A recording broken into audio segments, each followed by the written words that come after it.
Well, it is that time again, everybody. How you are doing? Well, my name is Bird Dog John, and I am back in action. In those scenarios, Yep. it's good to neuralize the cameras.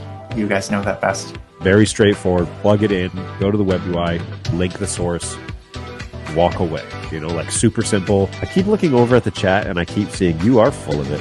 Tasty, spicy meat snacks. Covered in flavor. I mean, you can't go wrong.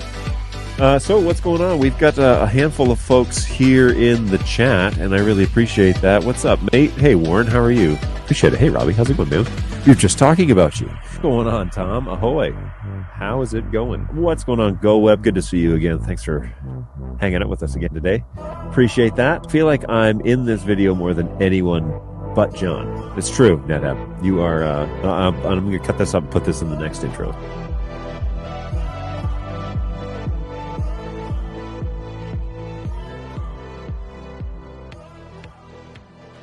Hey everybody, hopefully you're doing well. We are back again for another round of Bird Dog Live. Hopefully you're having a great, what is this, start to the week? Is it Tuesday? It's Tuesday. All right, so let's go with Tuesday. And yeah, we've been busy around here, and I guess I better do my due diligence and listen to the stream over on birddogjohn.tv. All right, sounds like it's coming through over there, so that's good news. Of course, I will always rely on the listeners to let me know if there's ever a problem. Ooh, and that reminds me, I had turned this off yesterday, but I got to turn this back on.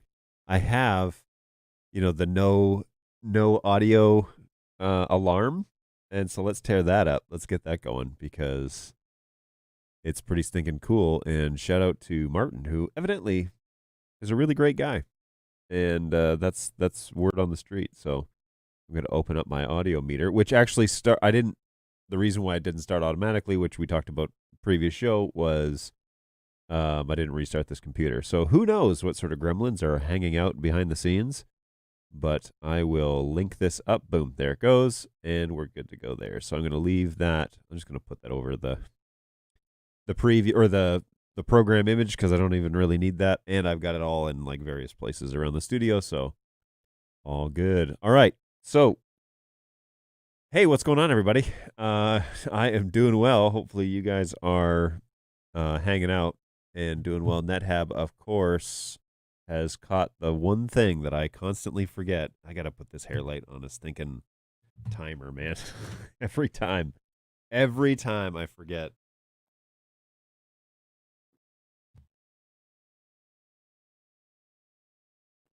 What I should do is put it on, like, mount the switch a lot lower. Nah, I'm gonna put it on a timer. Forget that, because it's bugging me, and I'm always forgetting, and NetHab is always reminding me, and so I gotta figure out a solution that doesn't involve a manual process. Hopefully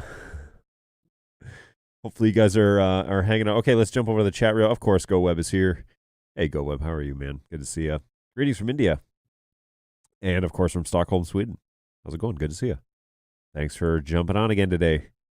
What time is it in Stockholm? Let's find that out. What's going on, Alex? Paraguay. Time in Stockholm. Let's find out. Stockholm, Sweden. Is there another Stockholm? It is 5 p.m., so he's just wrapping up his workday. Here's NetHab reminding me. You have to sing the song every time that you forget. You're asking a fair bit there. You need a pre-stream checklist. Pff, that's crazy, Rosh. That is some crazy talk is what that is. 1,700 hours. From Mexico. What's going on, David? Thanks for jumping on. Nice to see you. Oh, Anthony's back. This is Anthony, the YouTube reviewer legend, is it not? If I'm not mistaken. Is it like midnight there? It is not. Nobody here is in Australia, so nobody in this room at least. Not yet. And that's a great little segue into, we've got a couple of shows coming up that are planned, and you may have seen those on the YouTube page. The first one is a chat about audio. And I will, full disclosure, my efforts to find somebody to join me who's more knowledgeable than me about all this stuff is ending up fruitless because the guys that I have in the industry are, fancy that, all busy. So no worries. We'll still figure it out. I've actually ordered a couple of Dante AVIO interfaces, and so we'll maybe try and play around with those or on Thursday. But Thursday is supposed to be the audio show where we talk about networked audio and ways to do it. In particular, we want to talk about Dante and we want to talk about NDI audio. And NDI audio is something I do know a little bit about. The Dante stuff I don't know a ton about. And when I've asked about it, it also seems like, well, we think it should work. So that's partially why GoWeb has asked for us to talk about it. So we will go from there, I guess. 100% True says, hi there. Hey, what's going on? 100%. Hopefully you're doing well. Thanks for jumping in the chat. Bangalore, India, what's going on? This is a new name, I believe, from hanging out with us. So Anthony says, I want to join you. All right, we'll make that we can make that happen. You be available on Thursday at 11 Eastern? Yeah, that might be something we can work out. Ross says it's 4 p.m. in Glasgow, Scotland. Just about to start the build of our last corporate event for the year. That's so cool. Scotland is one of those places I so desperately want to go and visit. My wife and I are both fans of the Scottish Highlands, and we would love to do some walking around and checking out all the history and all the culture stuff, and that'd be pretty exciting for us. So maybe one of these days. Maybe one of these days we'll get around to doing that. I love my AVIO US adapter. Yeah, so we'll see. I ordered a couple, mostly for like microphone connections, but we will check that out. Facebook user says, we don't do Dante yet. Alex, I've always wanted to visit Paraguay. There you go. We're going to make some friends around there. Ooh, somebody local. Ian says hello from Indiana. Hey, Ian. Thanks for jumping on. Appreciate that. We're just over in Michigan in the support office. You may have already known that. So, Brandon, we hear you. We hear you? I don't know what that's reference to. That could be ominous. Senseless.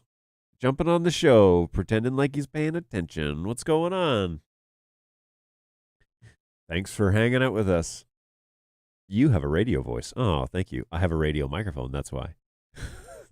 People keep telling me I have a face for radio.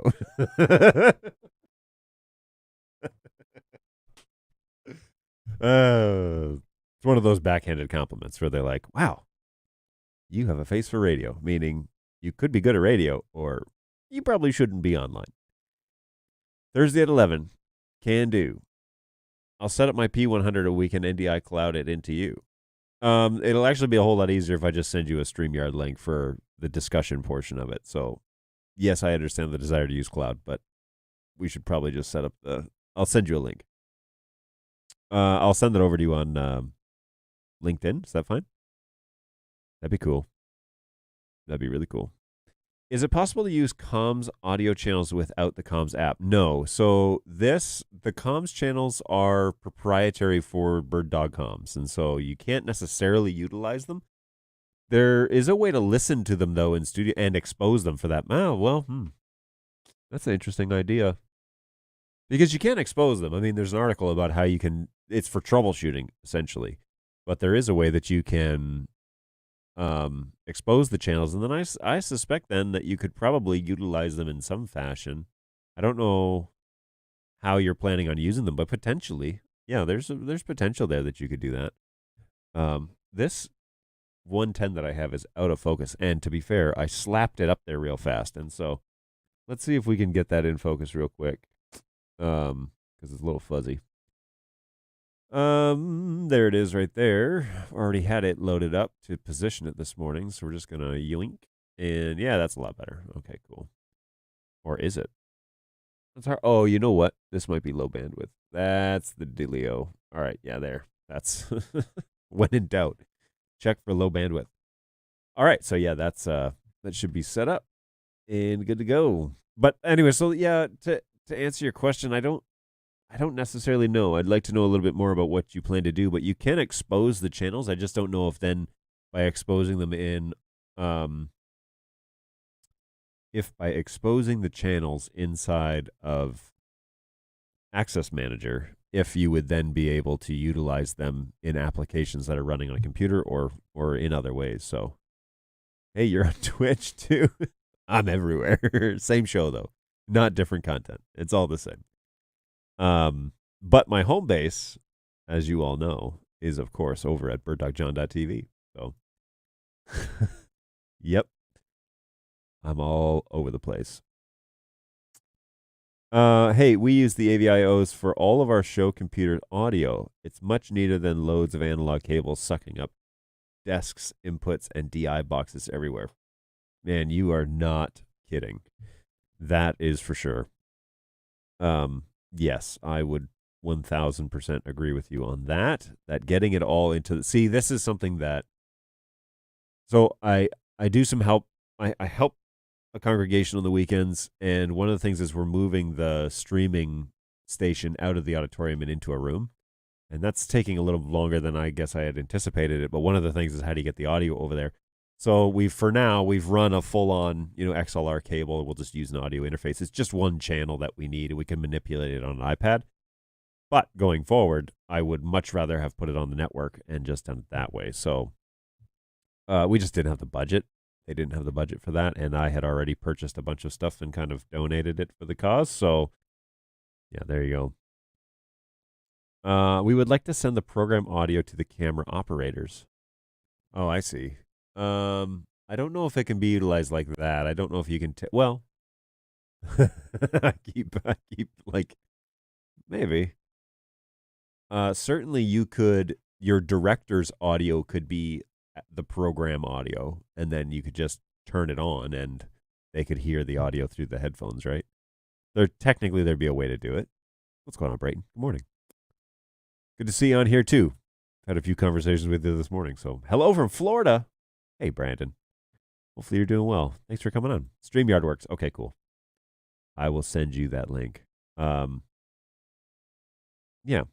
we'll chat a little bit about that after the show, I think. 100% true. Come on down. We have great weather right now, 34 degrees, also with a power outage planned in a bit. That doesn't sound like a good it doesn't sound like a good situation. And it's 34 degrees here too today in Auburn Hills. Just the other one. A wee bit nippy outside. If you catch my cold drift from the north. Can two camera operators, what's going on, NetApp? Can two camera operators talk to each other on comms without the app running? No. The app is the NDI comms routing software. So what I just heard John say is that if I buy a radio mic, my voice will be good for radio as well. I don't know what the timbre of your voice is, but it's worth a try. I'm sure Evie or Shure would love to sell you a microphone so you could try it. But no, there's no guarantees. That's for sure.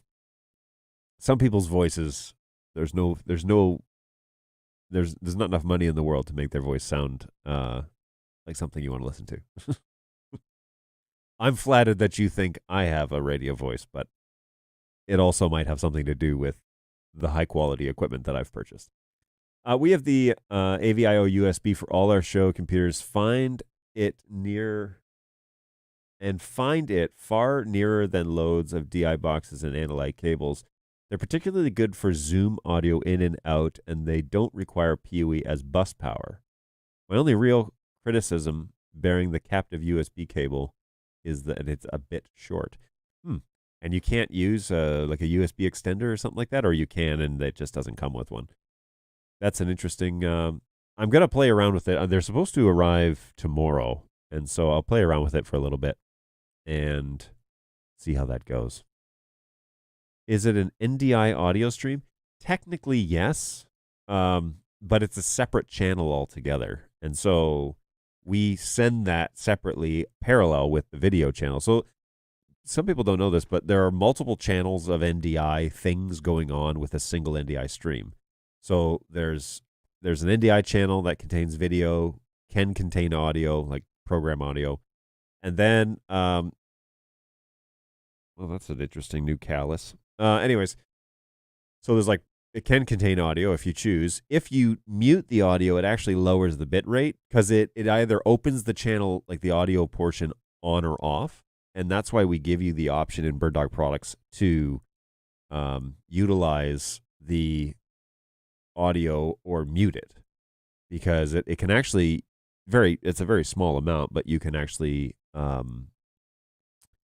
reduce your network load. So if you have a lot of NDI sources, it might be a way to kind of gain back a bit of bandwidth. Again, it's not much. It's not game changer type of quantities. It's just helpful to know that if you mute it, it will actually turn that portion of the video channel off, and you'll save a little bit of space and processing. But there's metadata that's going along. So that's kind of a separate channel that contains all of the movements of the camera, the image, requirements, all that. And then then the comms channel is on there. And there's also a preview, like a proxy or a low bandwidth output that's separate from the actual NDI full channel, and that is done on purpose, and that's how we can show scopes on the preview and not on the program, or vice versa, or not at all, or both, because it's actually a separate channel altogether, and it's low requirements, and so it's easy to do. But yes, it is technically an NDI audio channel. Curious, as a regular multi-channel streaming show, which channel delivers you the most return comments and engagements? That is an interesting question.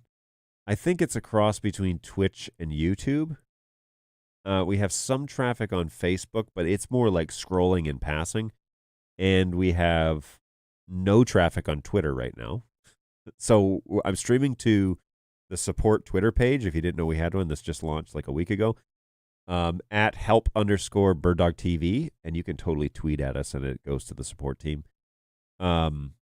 So yeah, we're streaming there live. We're streaming to LinkedIn. It gets some more like professional traffic, but not consistent. The majority of it is over on YouTube and then over on Twitch. So those are the two main platforms we use. That we get the traffic. We use all the platforms, but that's the ones that seem to generate the most kind of captive audience. Do you think that it's worth it to help them out at the church? Absolutely. I mean, there's good stuff happening over there, and the lack of funding is not really. It's more of a challenge than it is a roadblock. The real challenge is more about finding volunteers to sustain what it is they want to do. But yeah, it's a good challenge, and trying to get the best possible outcome with the resources allotted. I mean, it's a good it's a good challenge. So you can put program into the comms using the app? No, you would need to select the program as your audio output, as your default audio output in the in your system settings. So in this instance, for example, you could have an NDI output, like a digital cable output as your default, and then use that as your primary audio microphone, again in system settings, and then when comms turns on, that would be the default microphone. But you wouldn't be able to use it to talk to anybody. You'd just have program audio. But you could technically do it, because comms, the thing that comms does is it just takes the audio that is the default communication device and uses that as the microphone. So you could probably do if you had it, like, again, the audio cable, and you were sending your program feed through that digital audio, pseudo output, and then using that as your microphone. Yeah, that's possible, I think. Sorry, I sent that last comment before I finished writing, expecting a line break, and I hit send. All good, Ross. No worries. We're here. We're here for a while, so. Gurmit, hello. How are you? Hopefully things are well. Thanks for jumping on the chat today. Tom, my P200 would not acquire an IP from a 4250 until I loaded previous version NDI 4. Oh, that's weird. That is not an expected outcome, that's for sure. Because I'm running NDI 5 on all my profiles in DHCP, and it picks them up right away. What's the timeout that you have on your devices? Sometimes that plays a factor. So if the DHCP server doesn't respawn for some reason fast enough, are you running the latest firmware for the 4250? That's also really critical that you're on the latest. Because I do know they had a few gremlins in the DHCP side of things with the original firmwares. But I think we talked about that last time. I thought you said you were running the latest. If only the Flex-In could send the video portion by NDI to vMix while sending the audio by Dante to the soundboard. Too bad Dante for hardware doesn't exist. It's true. It doesn't exist. As of today. There's the low resolution preview video. Yeah, so that's what I was mentioning is there's full program and then there's like low bandwidth preview, proxy as we call it. And those two NDI streams are separate from each other. And so that's why we can manipulate the individual channels. So my typing was terrible on that AVIO comment. So nearer is neater, bearing is being. You can use the USB extender, but that would just get silly.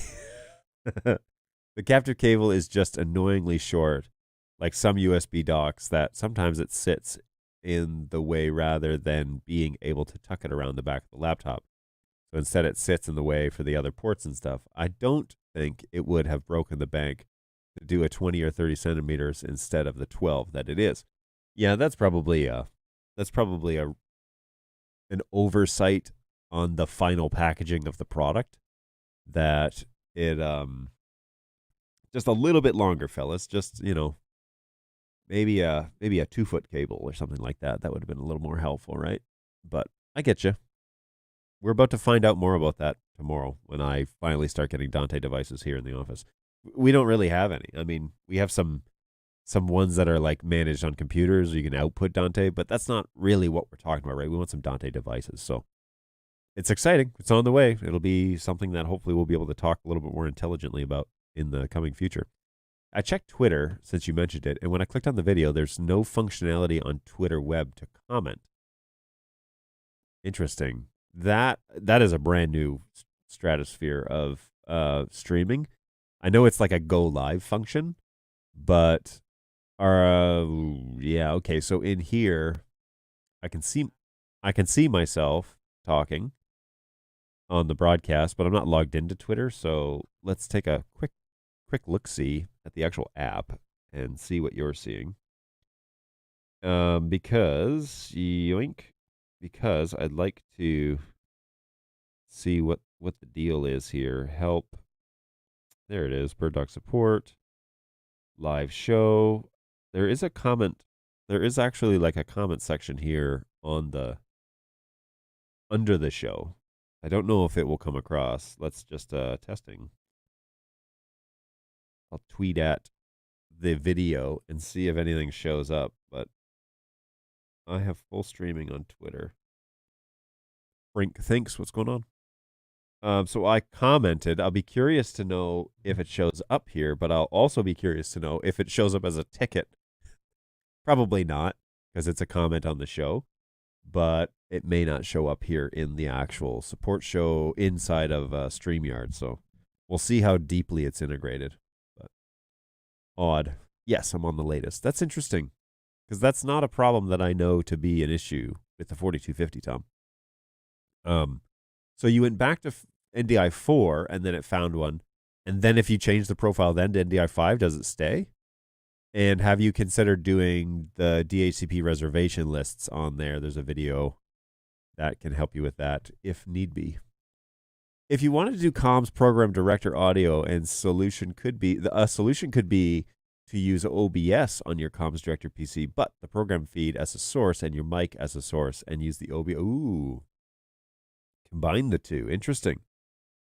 Filters to duck the program audio whenever the director speaks, then pump the OBS audio output into the comms as the mic. Yeah, that's a smart move. That's a couple extra steps, but yeah, that's doable. I could see that working. Um, yeah, I could see that working. That could be a way around it for sure. Kevin came over to help me.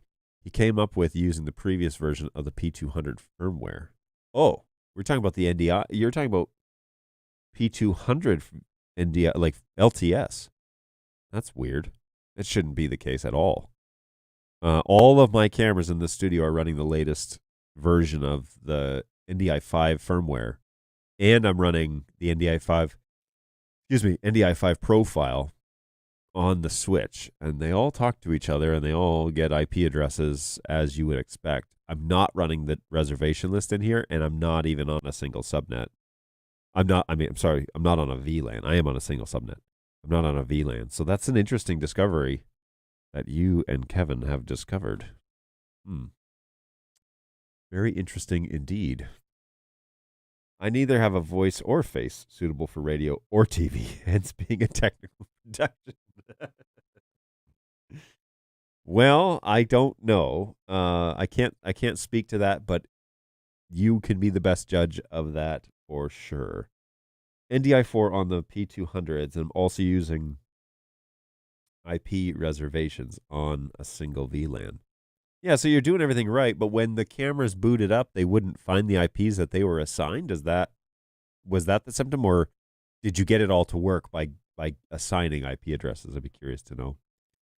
On VLAN 10. Okay, on its own VLAN. Got it. Interesting. Yeah, that's an interesting discovery for sure. All right, let's just we're halfway through the first hour. So today, Brayton is back in charge of Snacks on Stream, and actually has been working with the stand-in, working with Balu to make things happen. So today we are definitely going to eat while continuing to talk about NDI, all NDI stuff. This is the fourth last show before Christmas, everybody. Before the end of the year, because we won't do any shows after the finale. And so more on that in a second. But first, let's get to Snacks on Stream. John's just making up stuff to start drama. Look, I don't know. Look at him. Wish me luck, folks. It's my first Vegemite experience.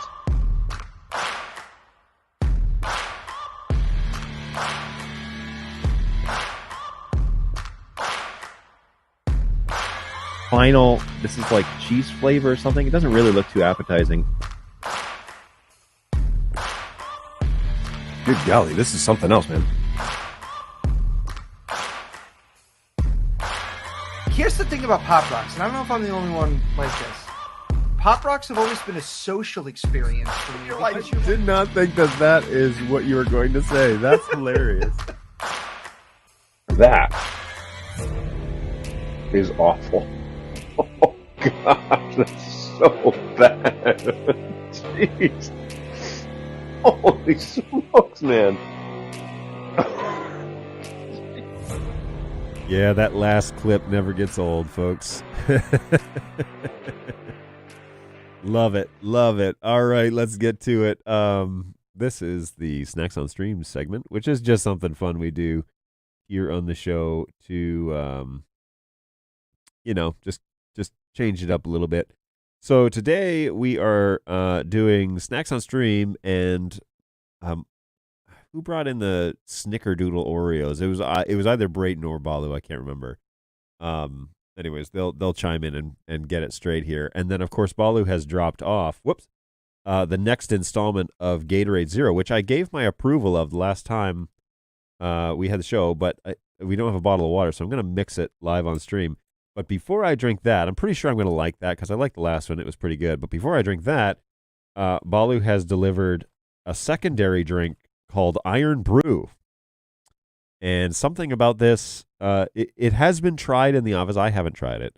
It's been tried in the office. Evidently, it is something from Europe. And I'm pretty sure that we're talking about, Scotland here. So this is a little shout out to Ross. I don't know if you can chime in here if you've had this before, but some sort of drink made in Scotland that is something about being fully recyclable. The bottle, be sure you recycle the bottle. It's also some sort of secret recipe since 1901, which seems accessible.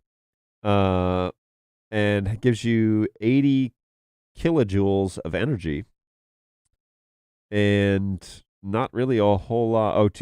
Wait, what now? For each 250 milliliter serving, it contains 200 kilojoules, or 47 kilocalories, and 11 grams of sugar. So it's a littler on the high side. So it's probably not going to be like some sort of non-sugar drink. But yeah, they're big on the making sure everybody recycles. So we're going to give that a go and see how that plays out here. So, and then of course the Oreos. So I think Oreo doesn't miss when they put stuff out. I have yet to have an Oreo that I dislike, and this bag has been opened obviously because I'm not going to eat the whole bag myself. The office is going to share these, but Brayton has given me a whole sleeve, of cookies to get through, which, challenge accepted. I don't think that this is one that I'm going to turn down. So we're going to try Iron Brew, we're going to try our Gatorade, and we're going to try our Oreos, and of course, as backup, if all else fails, we got coffee.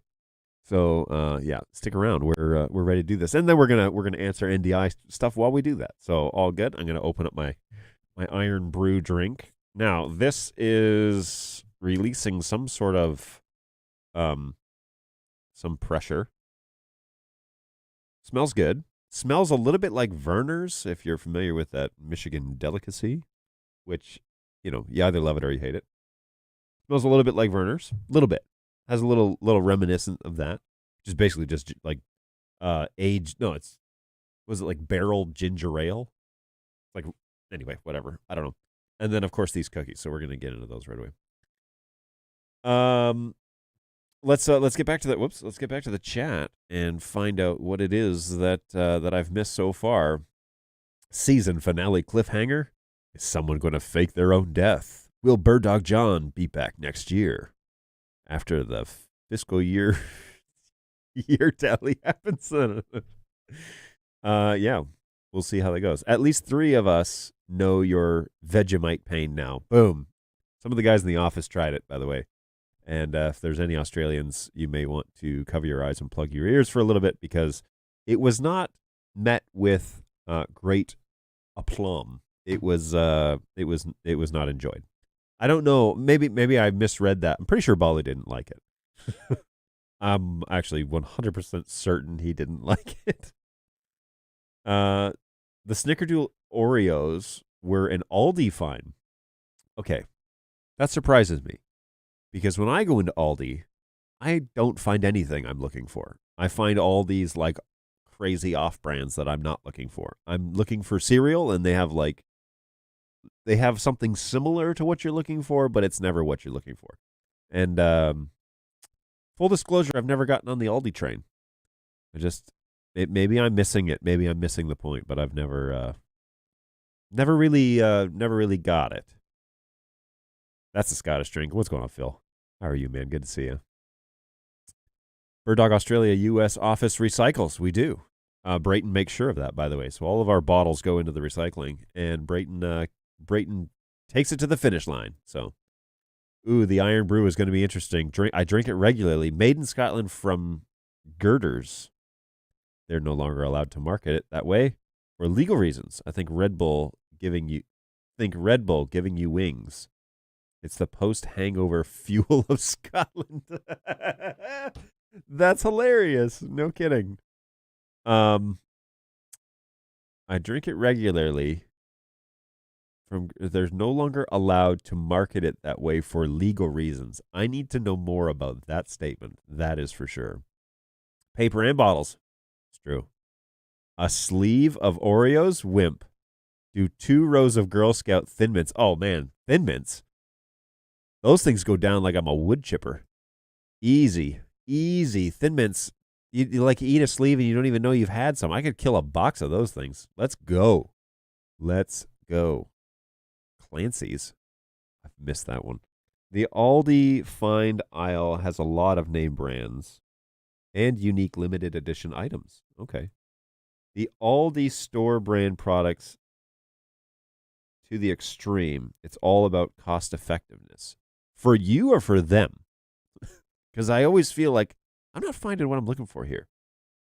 Like I came here for, like, you go looking for like apples you're going to use in an apple pie. Okay, so if you do any baking, here, shocker, I do some baking. You can probably tell. Some apples work and some don't. Some are going to bake nicely and some are going to make it a swimming pool. Okay, you got to buy certain apples. You go to Aldi, there's like one type of apple. It's like, take it or leave it. And it's like, what is this? Some sort of like communist regime? You take the apple we give you. Like, okay. All right. First bite, the Snickerdoodle Oreo. And it is excellent. I approve these cookies. Cinnamon flavored cream and a crunchy sugar crystals.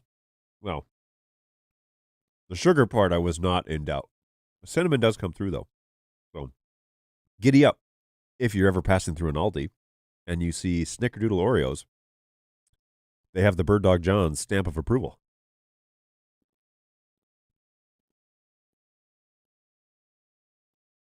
Those things go down like I'm a wood chipper.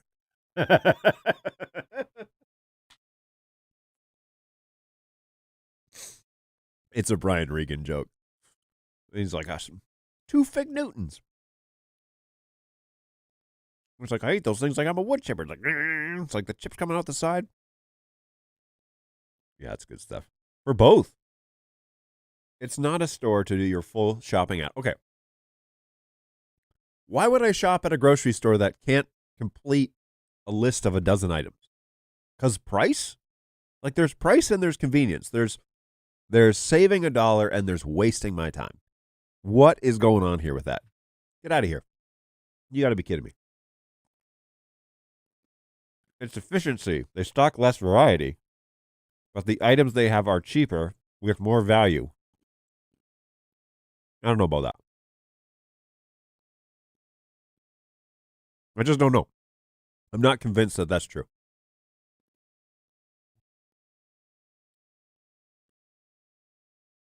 Oh, sorry. I meant to show that when I was reading it. Wood chipper is a Fargo joke. There you go. And Brian Regan. So long shelf life items such as seasoning, cereals, canned goods, pasta are a huge savings, and the off-brand tastes the same as most store brand names that charge twice as much. Okay, so now we've got the Aldi fanboys on my back trying to make a case for why they shop at a yuppity store. Why would you shop at 7-Eleven? Because you're hungry and it's 11 p.m. Well, that's the same reason why you would ever see me at a White Castle, because it's 11 p.m. and I'm willing to make a bad choice. Hey, John, some people don't have the money to care about the added time cost. Oh, touche. Okay. Fair enough. Fair enough. I just figured like I can work a side hustle for half the time it's going to take me to save the 50 cents on the cereal. But anyways, maybe it's more than 50 cents. Maybe I'm overstating it here. Oh, that's senseless. Whatever. Iron Brew, can you play a YouTube source on stream? I promise it's safe for work. Well, I could try. Let's see what we can do here. Let's go back. Let's open this, view on Facebook. See if I can grab that source. Okay, so whoa, that's so loud. How do you want to do this? All right, so what I'll do is I'll share this on StreamYard. Present, sharing, Chrome tab, Iron Brew, share tab audio. And then I want to make this full screen. All right, so let's see what we should be watching here. He promises that it's safe for work, so let's see what we're doing here. Try and lower this. Gosh, you know, it's one of those ads, lots of kids with white teeth and giant shoulders.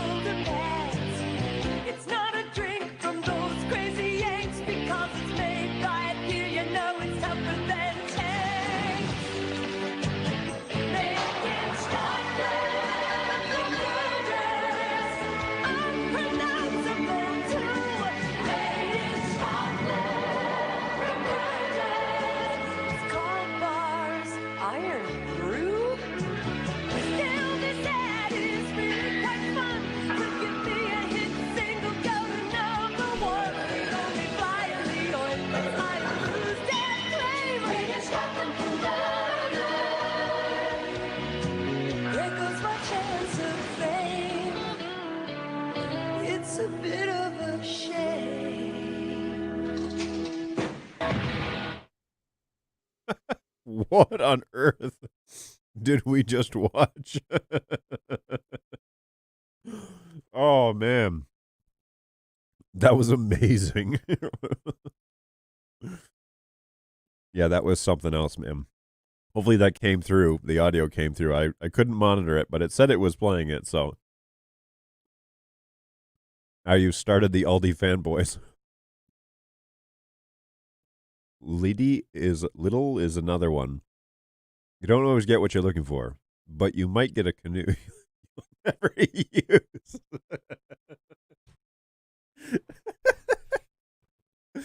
Yeah. Okay, so I've told this before on this channel, but I used to work for an educational institution of higher learning. And so did a bunch of the guys in this office. Same institution. Well, speaking about that voice for radio, I did some radio spots for the school. And that never really, I don't think they ever really aired them. But anyways, I was given this script. And the tagline at the end of it was such and such college isn't for everyone, but it might be for you. And I was like, how is that a part of the script? What do you mean it's not for everyone, but it might be for you? It was the weirdest tagline ever. Such and such college isn't for everyone, but it might be for you. I was like, you can't be serious. That's what you want. That's what you want me to say? So I recorded a bunch of spots. Like there were like 4 or 5 commercials of 30 seconds each. They were going to send out to local radio stations. And I didn't hear a single one of them on the radio, that's for sure. So, good times. This might be the sugar that's hitting the bloodstream at this point. Oh, man. I approve these cookies. They're good. Good old ads from the 80s. That was fantastic. Thank you for sharing that with me. That changed my morning. And quite possibly the direction of my life. This is now my favorite commercial. Frink also agrees. We heard it. It was unpronounceable. This place is trash. Would you like to go here? Oh, man. It was so funny. What a great joke. I loved it. All right. Well, the snickerdoodles are half the sleeve is gone, and the rest of that sleeve will also be gone. But now comes the moment we've all been waiting for. Iron Brew. A legendary Scotland drink from Scotland. Woo! That I've never had before, and apparently it is the entire country's choice of drink post hangover. So here we go.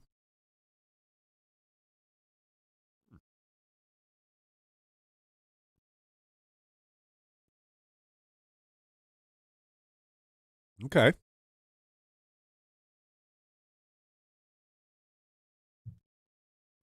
It is like, what is that? It is like,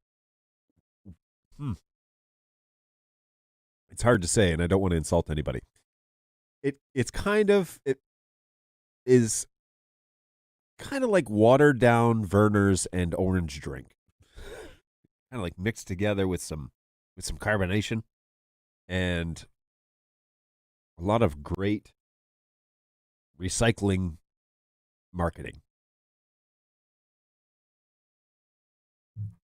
However, this is going to upset some people. I am not a Werner's fan. And evidently, when you're a child and you get sick in Michigan, they make you drink the stuff like it's water because, I don't know, it's what you drink when you're sick, ginger ale, right? I grew up, ironically, on Canada Dry and Pepsi, and that's what I drank when I was sick as a kid. It was the best because you were feeling miserable, and then your dad's like, we'll just go ahead and have a little Pepsi. And I was like, how is this considered medicine? Okay. Anything you want, Dad. So I became a big Pepsi fan, and that is still my choice of drink if I'm going to have a carbonated beverage. However, I prefer this over Werner's.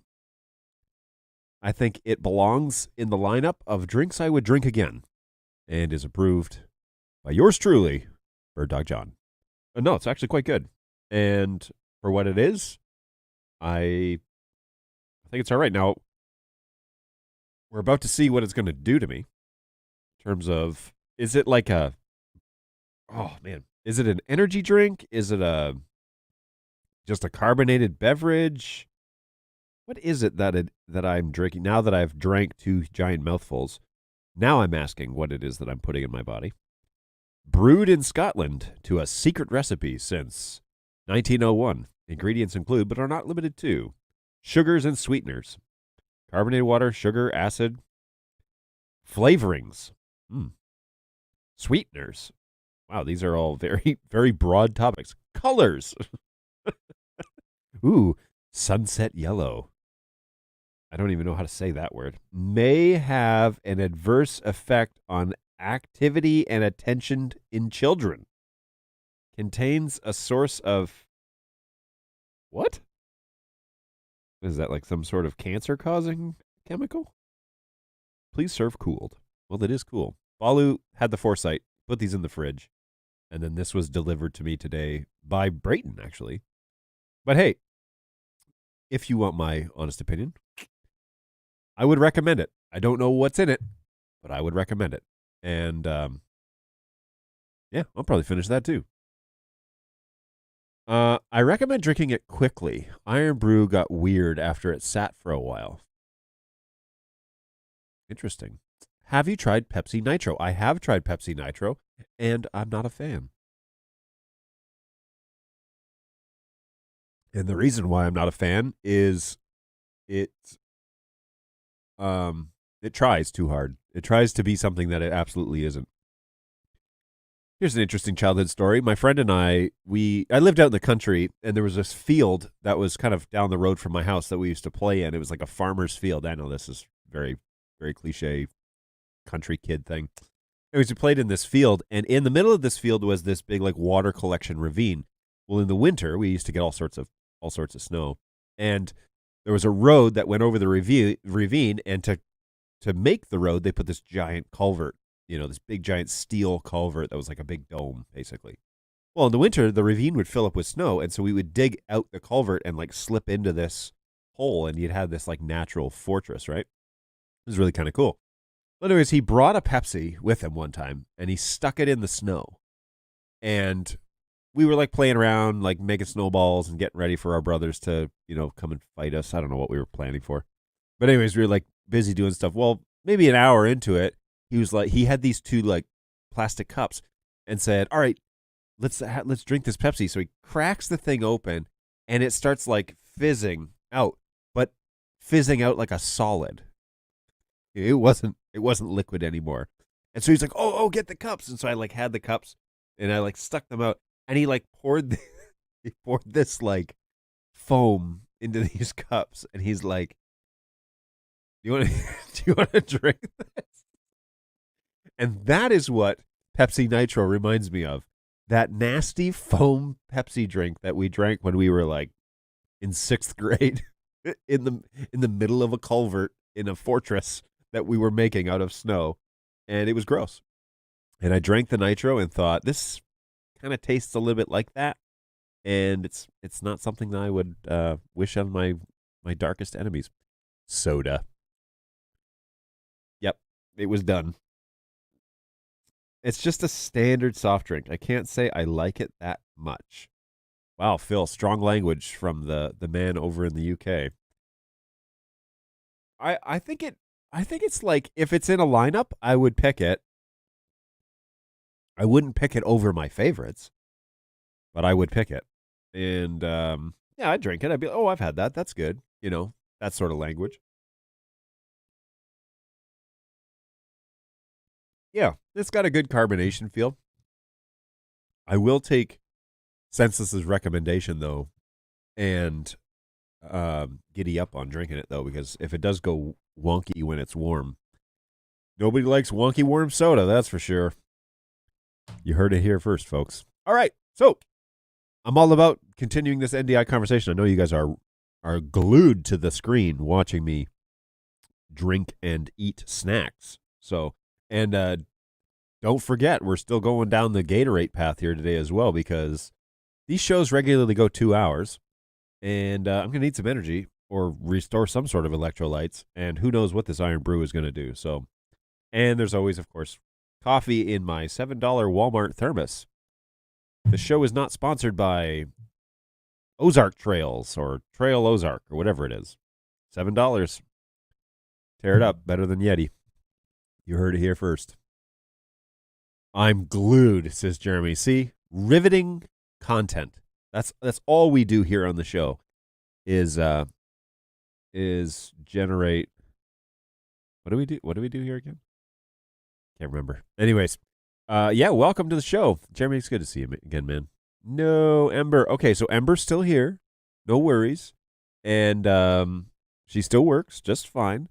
The issue is this coffee came from home. I use Ember when we make coffee here in the office, and I made a major flaw and left the coffee that I was going to bring for the office at home in my entryway. So there's a story, and I promise you that Ember is still here, and I use it on a regular basis. But this is no longer an NDI show. It's a What John A channel. This is just a segment. I spent 30 minutes talking NDI right out of the gates, so it's only been another 20 minutes. So yeah, you're right. It's bordering on this just being a food channel at this point. It's not marketed as an energy drink, but it does give you life. Wow. If you give it to kids, you may have to peel them off the ceiling. Wait, is this like a Red Bull type of thing? Is that what I'm drinking? I drink those. Matter of fact, I've got quite the reputation from drinking Red Bulls, apparently. You've been on the show long enough, you know that story. Or at least the original recipe version, not the altered sugar-conscious version of it that you're drinking. Oh, really? I'm drinking a watered-down version? I'll try to get you an original. They did release an energy version of it called Iron Brew 32. There's also a great ad for that, too. But it... Oh... But it what? Oof. Conversations. NDI conversation. Yeah, I'm happy to... Anybody has anything they want to talk about NDI, I'm all about it. That's what I'm here, first and foremost. In my little studio here. Love it. So, yeah, let me know what you'd like to chat about. All good. I could do this like the... Oh, there. Like the commercials, right? Where you spin it around so the label is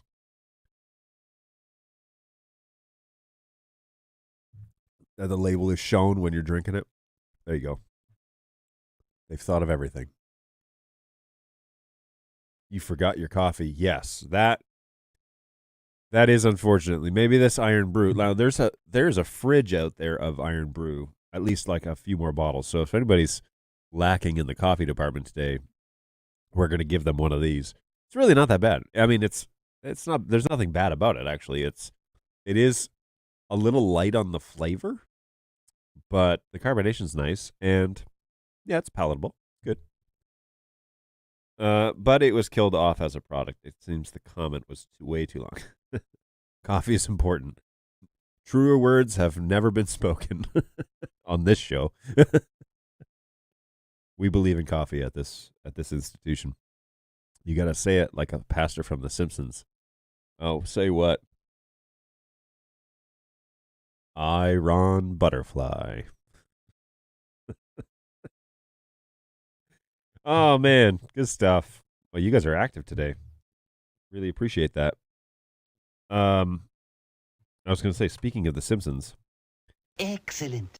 I have the ability to pull a few sound bites. So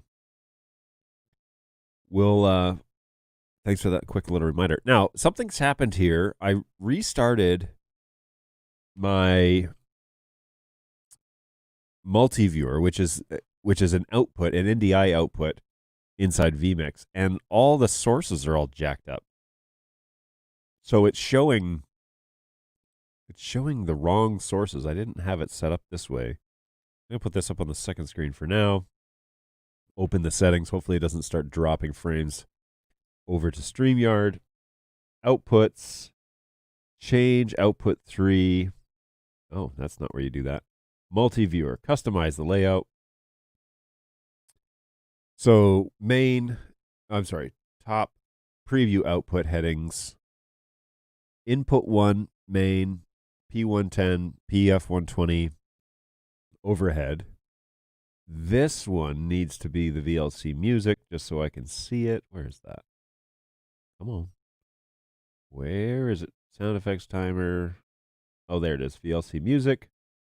This one needs to be the starting screen, which is yoink here, and hit OK. And then OK. So let's see if that will change it. Boom. There we go. So now I have my microphone information. I have the music information that's going on in the background, which is off on these camera views. And then I've got my start and stop menu. So excellent. That's all set up. I actually had to eliminate the P400. I'm having an issue with it. And so I'm going to have Brayton look at it, when he's free, which means never. Not this year, at least. That dude is a busy guy. But anyways, there's an issue. The reason why it's here is for this issue, and now it's showing up more often. So I need to get it fixed before we can have a working P400. So I had to remove it from the show. You may have noticed that the 400 image is not here. I went and grabbed the 110, which the guys were using for testing, and I was using for testing today. And, of course, the trusty dusty. Oh, that was perfect timing. The PF120, which I love this shot. I don't know what it is. Lots of color, totally different angle.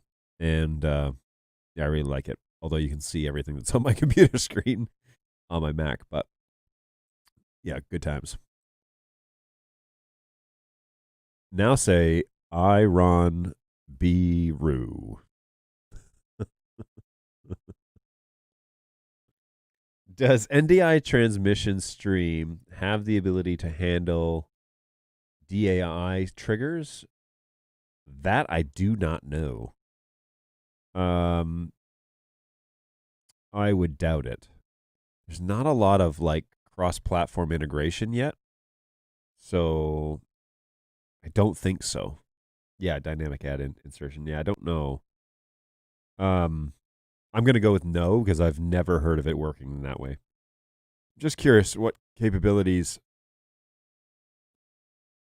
NDI feeds have. A lot of it. So right now, the development portion of the NDI stuff is still a lot done in-house. It's within the SDK. So if it's not written in there, then it's not, people aren't really generating their own NDI channels. We'll put it that way. They're not using the NDI structure to then do other things with it. They're normally sticking with video, audio, and metadata. And then in our case, again, comms, which is audio, and preview and proxy and all that sort of stuff. So that's mostly where we're at there. I'll read whatever you put on the prompter comments. I will. Not necessarily. I do try and buffer it a bit. However, one of these days we're going to get a producer in here because it's going to get that way, I think. I mean, it feels like I should. It'd also be great to give guys experience producing, be good to have handling multiple cameras and working in vMix and all that, but there's just too much to do outside right now. So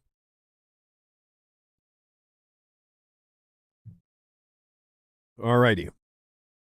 I won't necessarily read anything, but I will basically, and there are also a handful of people that I will trust. Bali's one of them. It's an Anchorman reference. Oh, I see. Oh. That is actually a movie I've never seen.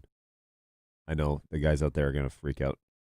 But yeah, I don't think I've ever seen Anchorman now that I think of it. I've seen portions of it. I've never sat down and watched it. So, and I've seen it the character, like I've seen Will Ferrell play the character in other places. So I understand, but I don't actually have all the references. Use case. Add these to feeds that trigger alternative camera shots or file playback. Okay. Yeah, I can see how that could be useful. You may need a third party something or other, though, to trigger those based on the NDI information rather than relying on a playlist of shots. Oh, I gotcha. I gotcha. I see. Well, it's always a possibility, I guess. Other than my personal use case. So, one of the pieces that I'd want to figure out is doing audio triggers in vMix to trigger certain camera shots. Because eventually we want to start having people in the office, in the studio, especially in the new space, come by and actually be on the show. So I want to have a couple of microphones and set them up so that when the microphone picks up a certain threshold of audio, it'll switch to that shot. And when it doesn't hear that audio, it won't switch. Or if it hears them together, it'll keep it to the whatever. Figure it out. But that Iron Brew is coming back. So yeah, I'm trying to figure out a way to do audio triggers inside vMix. I've read several articles about it because there's just thought, well, if it's something that's just you can use triggers for, that'd be great. But it doesn't appear that there's any way to set thresholds initially, but maybe there's an option there. How come unexpected zoom cruising and tilt flyaways came back with the NDI 5 firmware, at least on the P200? That is something I'll have Senseless jump in and follow up on because I haven't heard that being really an issue. What version of NDI 5 are you using? There's a good chance there's a beta that would probably get rid of that, Russ. And so let me know what version you have. Should be either the latest, so 6.4 I think is on the website, but there is a beta that's after that, which we might be able to get your hands on, see if that fixes it. It fixes some other issues that we were having on 6.4, so not with the P200, but yeah, there you go. You need a Roland or Panasonic video follows audio switcher. Yeah, I saw the Panasonic one. Oh, no, it was the Roland one. And yeah, that one is pretty slick. I don't know how it would work for me, but that one's pretty slick. That it does it automatically for you. You can set those thresholds. Triggers are pretty easy to work with in vMix. Yeah, and I use several of them. The videos at the beginning of the show, for example, are all set to, once they complete, go to the next one. And so that's just kind of like a sequence of triggers that I have on each of those videos. And they do a sequence of things upon completion and everything. So that's really nice. Those are handy to have because then I don't have to worry about clicking fade or clicking next or cutting or missing the cue or whatever. I can actually load the video, let it start running, and then load the second one. And then I've got the combination of both of those videos, the time to figure out whatever else I need to do. So sometimes I'm finishing up things here or getting snacks on stream ready or whatever. So I can run through those, and then I can, once the next video goes, it puts the program video back in the preview, and then I can put up my bumper video, and then once that video ends, it shows the bumper video. I can put my camera up into preview, and then when that video ends, I can either manually transition it over, or it just does it automatically. The one thing I usually do is if I want to talk over a video, I have to unmute my audio, and I just have that on an X keys, and actually on my Stream Deck, I've got two places to do that. But my X keys just has an audio button that allows me just to mute it or unmute it. So that's what I do. So I'm getting my brain around how that works inside vMix and how people might use that. But now the piece is, can vMix trigger a shot based on a duration of audio that, a level of audio that has exceeded a certain amount of time. So after 1.5 seconds or 2 seconds of audio coming through this channel, switch to this shot. I think it should probably be able to be done, but it may be more sophisticated than just a single trigger. You may have to set up multiple triggers to do the thing you want it to do. So I just haven't thought through it very much and spent the time looking at it because, quite frankly, there have been hotter fires burning. The current one on the website, sure, it's 6.4. Yeah, I would email the help desk and see if you can't get your hands on a beta. You just tell them, hey, John on the show said there might be a beta for the P200. Can you send it over so I can give it a try and see if it fixes my flyaway issues? Flyaway issues originally, as I recall, used to happen with networks that weren't managing the data correctly. But Ross, you've been around long enough that you know that speech, and so the assumptions, I guess, are you using what's your network look like? Because what we noticed happening with the flyaways was that you would select a camera on the keyboard and start moving it, and then you'd let go and the camera would keep going, and it's almost as if the commands, because what's happening is the keyboard is sending UDP commands to the camera, and so there is actually a stop command to stop the movement of the camera, and if that one doesn't get there, that camera's going to keep going. And it will eventually probably get there, but it may not get there fast enough to like, okay, I got my shot what I want, and then all of a sudden it goes off center or it goes off and it doesn't do what you expect it to do. So sometimes it's network related. Sometimes there was an issue back in NDI 4 that was doing flyaway issues, in particular with the P100, I believe, where you'd steer it and all of a sudden they'd be like, whoop, and maybe the 200, maybe that's what it was too.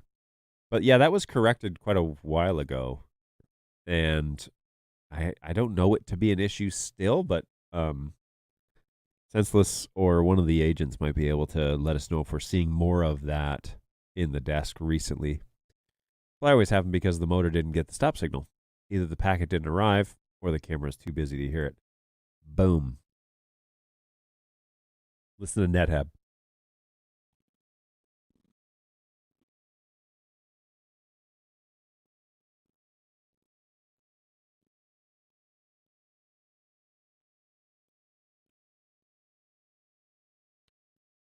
Yeah, that cookie's good.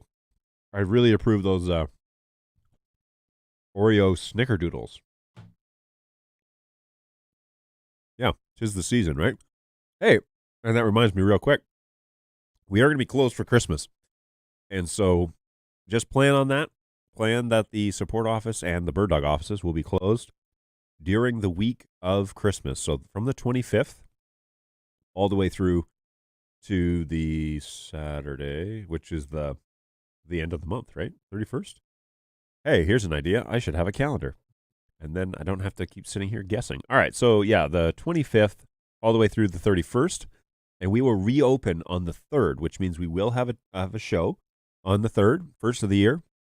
And we'll kick things off and get back in action. I know the first day or week is going to be super busy here because if you miss a whole week, then you got to catch up. So it's going to be a busy one, and I don't know what that show's going to look like, but certainly you can bring your questions on the 3rd of January to this show, and I'll do my best to answer them rapid fire. So if that will be the first day that we're in the office is when you see us on the show, and only by a couple of hours because the show starts at 11 and we open up around 9. So be sure that you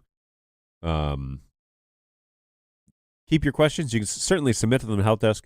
You're just going to get a notification that says, hey, we're currently closed for the holidays, spending time with our families. We will be back on the 3rd, and there we go.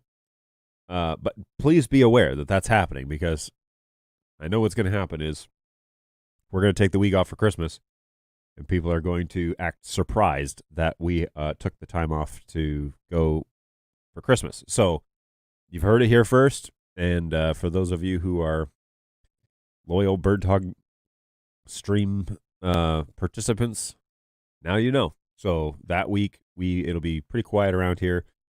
But we do have 3 more shows after this one. So we've got Thursday's show, and then next Tuesday and Thursday. Now on this Thursday's show, we're going to try and talk about audio via NDI, and I'll spill out as much of it that I know. My audio guys that I could really use on this show are at trade shows and are super busy, and so you're going to get what you get. But we will spend some time talking about audio. The other show that's planned is next Thursday, which is the year-end show, and we're going to have other Bird Dog employees hang out with us. So that should be fun. And I've already got a couple of guys that have signed up and are planning on coming, and so that'll be great. And they'll hang around for a little while, and you'll get to hear from them. We'll just kind of do a roundtable end of the year discussion. And so that one is already up on YouTube, that planned schedule. So go over to birddogjohn.tv and you can hit a notification for that stream. But that will be a week from Thursday is when we do that one on the 22nd, I believe. And that day is going to be crazy because I have family that's flying into town from Texas, and we need to pick them up and from the airport, which is, over in Romulus, and then come back, and then the Christmas season starts. So it's going to be quick. I mean, 4 shows is going to go by really fast. Today through the 22nd, it's going to fly by, and then the end of the year is going to be here. So brace yourselves, folks. It's coming to a very quick end, and that is going to be the entirety of 2022. So that makes us a lot more sense. By chance this week, we had a lot on the overlapping gigs. I had to use one of our older Ubiquity switches just for the camera control, not NDI, and it hasn't been used since we moved over to the 4250, so I'll look into that. I wasn't aware about the stop command, so that adds up. And I'll try and confirm over the holidays that it's isolated to just that switch. Yeah, and I have seen that happen ages ago, but I did see that happen on the Ubiquity network. That is the primary data network over here, and it's just for cost's sake. But all of our NDI devices, especially inside the studio and over next door for testing, the bench that's for the repairs, and the testing bench that's in for the agents, they're all 4250s. So I don't recall seeing that happening. But, again, I'm not seeing every ticket like I used to because I've got 3 agents and they're working like crazy to keep those ticket numbers down. So, and let me tell you, it's pretty awesome.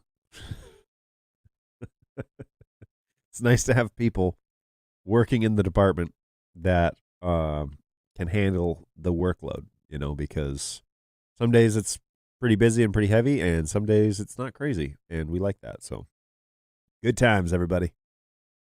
I don't know of any planned trips next year, by the way. I'm assuming NAB is going on. I'm assuming. So we'll see. We'll see if I'm invited. I don't know.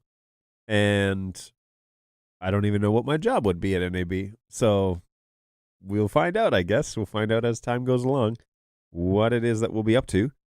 But I think that's the only thing that's really on the books. I think I'm supposed to go to Canada at some point early in the year. And I will personally be away for a couple of days in January. So there's a federal holiday known as Martin Luther King Jr. Day, which falls on a Monday in January, which is so funny because it is, whoops, wrong month. So that is the 23rd, I believe. So, is that right? 23rd. I think that's right. So Martin Luther King Jr. Day. So, no, that can't be right. Oh, my word. Come on. I think I've got my weeks mixed. I think it's the week before. Whoops. Of course, if you look up Martin Luther King Jr. and then just type day, January 16th. Right. I got my dates mixed up. So on that week, I'm actually traveling down to Florida for a couple of days for a youth event that we're involved in down there, that I'm involved in personally down there. So I'll be flying out on the 12th, on the evening of the 12th. And so I think I will do a show that day. And then, but it might be from home. Well, actually, it might be here, and then I might leave here at noon or a little after lunch. And then I'll be gone the 13th through the 16th, but the office is closed on the 16th. And so I'll just be missing one day here in the office and then back in on the 17th. So that will be a whirlwind between those 2 shows, but that should be fun. So there's just a little personal time that I have off. But other than that, I don't know of anything that's planned for next year. So we will see how that goes. I got to change computers here. Okay, so do you have any bird dog team in India? No. Currently don't have any sales. It would only be salesmen at this point because the engineers are all in Australia and the support staff is all here in Michigan. So Jason is your closest contact over there, GoWeb. And he plans to open up a support or work office in India. Not that I know of, mostly because the market that covers Asia and Europe, like that, there are two teams that cover that, and the Europe team is flushing out. They're bringing more people on board for the Europe team. I don't know what the Asia market looks like. One of the things I don't, I guess I can talk about this, but one of the things is that the Asian market is saturated with other brands of stuff, and there's a fair bit of like loyalty and allegiance to certain makers and brands of the cameras, but just AV stuff in particular. So I don't know. I don't know what the plan is overall to become one of those brands and even how they plan to attack it. But the guy that is thinking about this constantly is Jason. And so the next time I'm in Australia with him, I will talk to him about that. And maybe he'll be at NAB because he represents that whole side of the world, basically, all the way, India included. But I think he's covering Middle East. Phil, you can remind me if I'm wrong. And he's doing east side of like Russia, and he's doing all the Asian countries, Philippines, Japan, China, Singapore, like a whole bunch. His coverage is really big for just being one guy. So anyway, yeah. So I don't know of a plan to open up any sort of office over there at this point, because I think Jason's home base is still Melbourne, if I'm not mistaken. Maybe I'm wrong. I should touch base with that guy because I have lots of questions for him that I never seem to answer.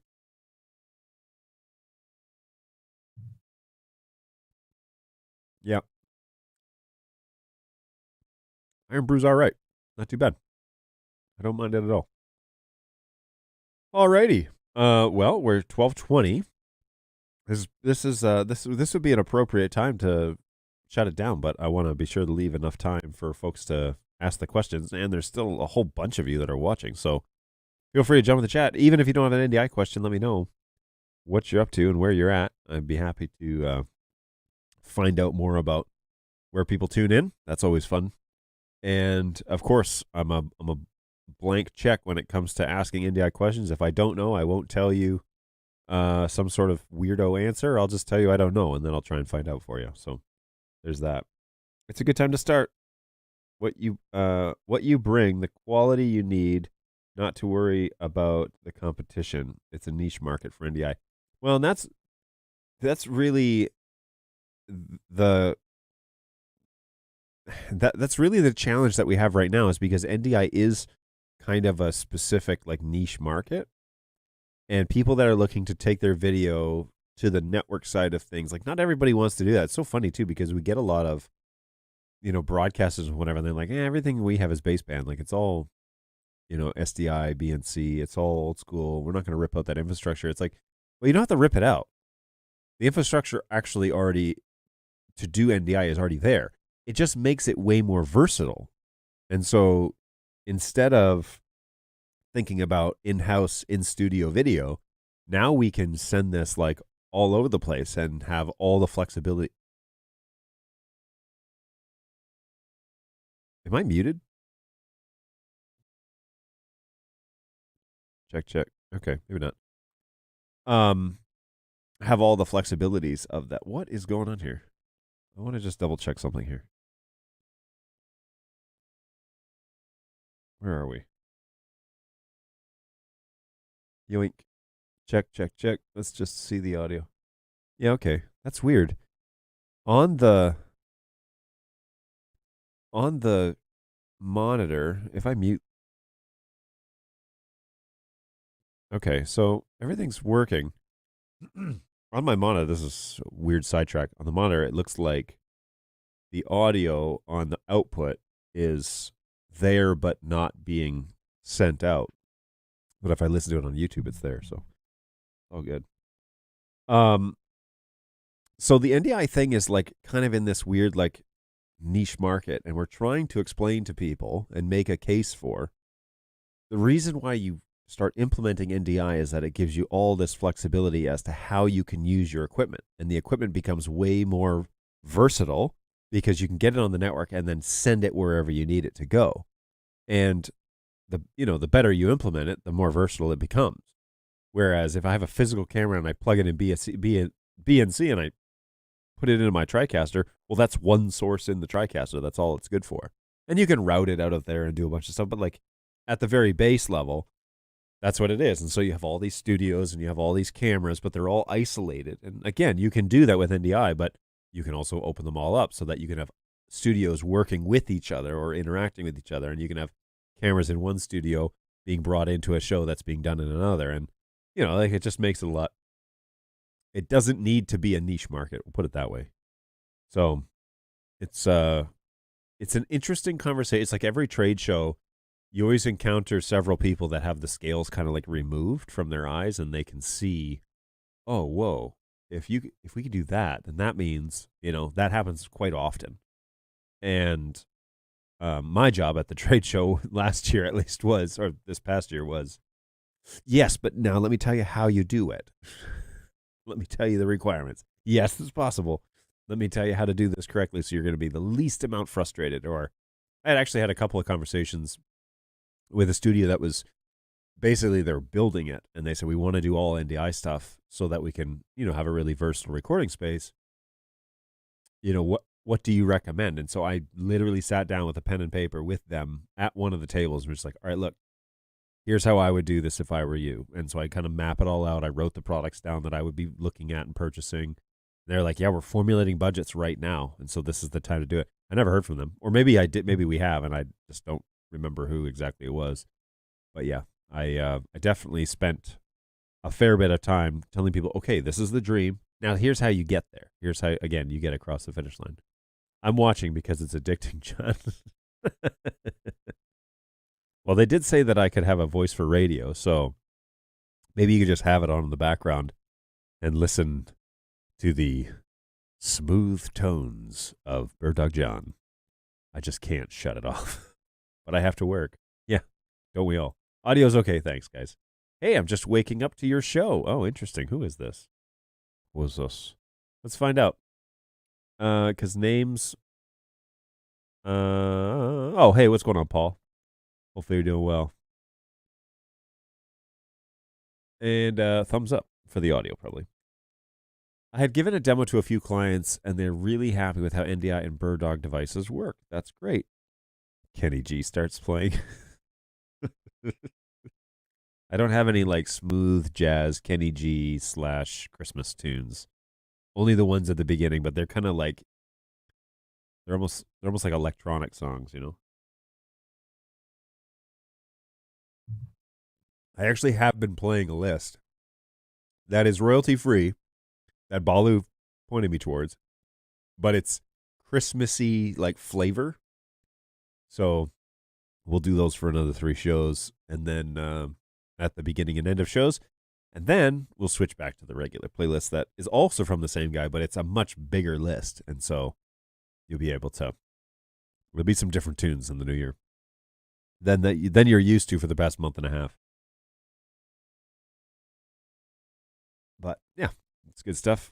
I'm still trying to get through this whole thing of this. We'll see. There's still probably like this much left.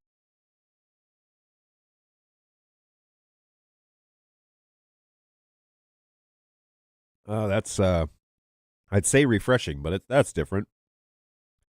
That's for sure. It's interesting because it's iron brew, but there's like a strong man on the side. And does it give you energy? Does it help your muscles? Is it like electrolytes? I'm a little confused as to what this is actually doing. I don't quite know. But hey, if you stumble across Iron Brew and you want to try something new, give Iron Brew a try. Maybe you will experience something you hadn't before. NetHab, I did a simultaneous latency test with a single camera into vMix via SDI. And then I did SDI to quad and HX. The SDI to quad is only 2 frames slower compared to 20 for the HX. Whoa. But strangely, the audio via the quad was 6 decibels hotter compared to the others. That is strange. Shouldn't be changing the audio, but I know that we've kind of gone around and around with audio in the past because we had this issue on a different converter. I think it was like Studio or Mini, where it was lowering it by 12 decibels. And somebody had done some great research and then sent it over to me, and I sent it to the engineers, and they're like, okay, we can fix that. And then like a week later, they had a new firmware out. And I was like, oh, is that all it is? And I think they just needed to know how much to turn the dial. One of the things I'm advocating for is to hire a programmer who is well-versed in the audio world and who can set a standard for audio, because I've said this before on this show, video is great, but audio is king. And so you can have a crappy looking video, but great audio, and people will listen to it. But you can't have a great looking video and crappy audio. People will not stick around for that. It doesn't matter how good it looks. People will not listen to bad audio. So always be striving first to fix the audio. If you have audio issues, fix it. Oh, and there's an interesting thing we can chat about. Always strive to fix that first. And then afterwards, worry about the quality of the video, because what will happen is people will see your stream and think, wow, it's crystal clear. It's hard to make it out. But then over time, they'll see the video getting better and better and better. But you've already got the great audio, right?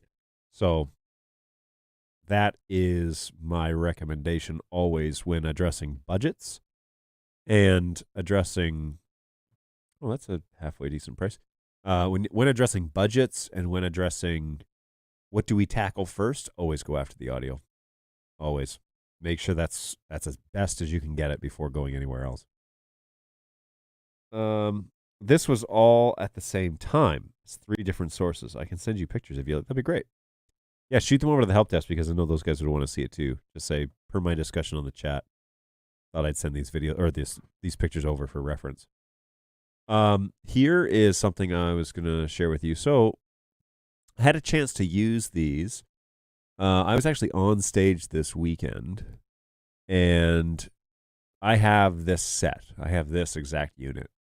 And I was on stage with a band and decided to take my own in-ears, because the church doesn't have in-ears. So I took the ears and plugged them in, ran my own headphones because I have my own, and plugged into a secondary monitor mix that they don't use anymore. So they used to have 2 sets, like left and right or center and wings. They don't use one of them anymore. So I took that channel, because I run sound and I know how to do this. I took that channel and decided, okay, let's just see how this goes. And if it all fails, I'll pop them out and use the monitor, use the wedges. So the board that they have is a Presonus 32 Studio, and that gives you the option to link your phone. So before service, I went up and I linked my phone and got control of that specific auxiliary channel, which was running the Praise Team monitors, the band. And I started monkeying around with them right before things got it kicked off.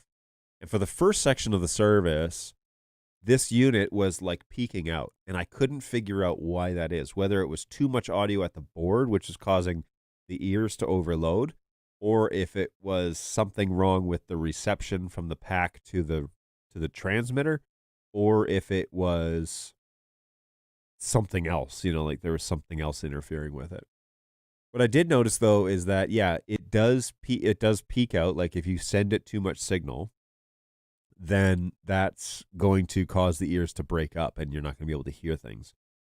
But if I brought everybody down and then turned the volume knob up on here, then I could get pretty consistent. And so the second half, what I did there was the first half, I roughly set levels with the people on stage and the other musicians and whatever.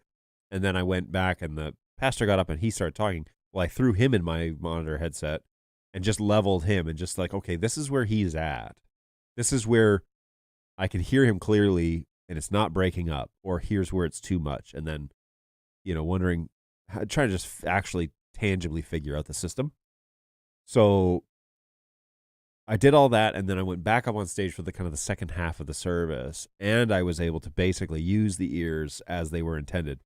Let me tell you, oh, I stand by this all the time. In-ear monitoring, if you can afford it, will take your stage performers or stage leaders to a different level of just even like excellence, because you can hear everything without the room messing with your auditory placement. So you have like sound signals bouncing off all over the place, right? And they're all coming back to you on the stage because the speakers are facing forward. And in this particular auditorium, there are like these like pew benches, and they all have hard backs. And then there's a flat wall at the back. So if you say something, not only does your voice travel out, but also your obviously it comes out of the speakers as well. And those things hit that back wall at different times, and then they come back at you at different times. So putting in a set of headphones basically just locks you into the actual whatever the microphone's picking up. And just even staying on pitch and all that stuff just made a huge difference. And so yeah, this is what I was using. And I thought they were pretty good. They worked pretty well. And once you figure it out, it takes a little time to really figure it out. Should have probably tested it when we were doing practice stuff on Wednesday, but there it is. It worked all right. So I haven't ironed it out completely, but yeah, I was happy that I grabbed those. It was kind of last minute. I grabbed them and tried to like throw them together before the service started. It ended up second portion of the service was good. Those X5 in-ear monitors are actually pretty good. We use them in one studio. Nice. I've heard good things about them. Matter of fact, there's a lot of articles written about, hey, if you need affordable, like quick options that like won't break the bank, go this route and then save up for a serious system. So the audio is usually neglected because of a misconception that the success of a video production highly depends upon the quality of the video. That statement is absolutely the truth. It really isn't about the video quality. You can output 720p or even standard def, but if you have crystal clear audio, people will watch it. But if you have 4K or 8K and the audio sucks, nobody is going to stick around. And that is really interesting. It's one of those things that you're like, well, that shouldn't be, but it's absolutely the truth. You know, I can't even stand listening to the wrong broadcast. So here's an example. You know, like the good quality, this is kind of like, it's kind of a weird off branch of this, but there's a sports event, right? If you're listening to the commentary from your hometown that you like to watch, you know, it's acceptable, it's good. But if you're listening to another team's broadcast, but it's your team that's playing, I can't sit still. And so then I'm picking apart all of their analytics and everything. And sometimes you don't have a choice but to listen to it. But normally the video can be subpar or okay. And this is an interesting thing too. I regularly stream hockey games, but I lower the bit rate on them so that they stream fast and keep up with the stream and they don't bog down my internal network. So I just lower the bit rate down to like half and it's just fine. But then the audio is crystal clear and it keeps up and it's consistent. I will watch that all day, every day. But if I turn it up to 100 and then full bit rate and then I can't, the computer can't stream that fast enough or the internet slows down or I get throttled for some reason, then the video breaks up and everything kind of like starts glitching out. Like you're not going to sit around and watch it and be like, well, at least it's a good picture. No, you're not going to do that. You're going to find a different stream. That happens all the time. We can't use anything that's 2.4 gigahertz range due to being in a big city and multiple other tenants in the building that bring all their own Wi-Fi routers. And see, that might be the problem that I was experiencing. I may have interference on the 2.4 gig network, but I don't think they sell a different version, right? So I think that this is the only option that I have at this price range. So the other thing that I love about this is that you can order bundles with like 4 receivers. I think the thing says it'll do up to 8 on a single channel. So you select the channel here that you want to broadcast on. Maybe I should just like selected a different channel and tried that and see if I could clean it up. Which also begs the question, well, what is this channel selection actually selecting, right? So is there a way to, let's see, specs, is there a way to actually pick which tuning bandwidth you're on, or is it literally going to be on the Wi-Fi range? Because you would think that it would have been better to not necessarily set the ranges the same as Wi-Fi, because there was definitely Wi-Fi in that room, and that might be what was dropped. However, then I went out into the lobby while the pastor was up on stage, and I walked around behind a glass wall, like it's all steel and glass that you can see through to the auditorium. And glass is like a huge, you don't want to transmit through glass. It's this, and it was perfectly fine. There was no issue with it. The receiver was on stage behind like a decoration, and there was no issue hearing, him in the headphones. But then when I was like moving around, or I was on stage, or whatever, then it was when it was dropping out. So this is where I was like, well, I haven't really figured out what the deal is with this. So maybe I need to research that a bit as to what is the actual the range selectors. What are they actually changing?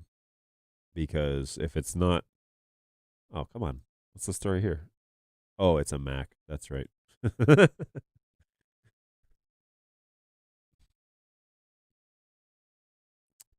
look for the user manual on this. I should have read it when I got here, but I was like, psh. All right, so in-ear monitors, PDF. So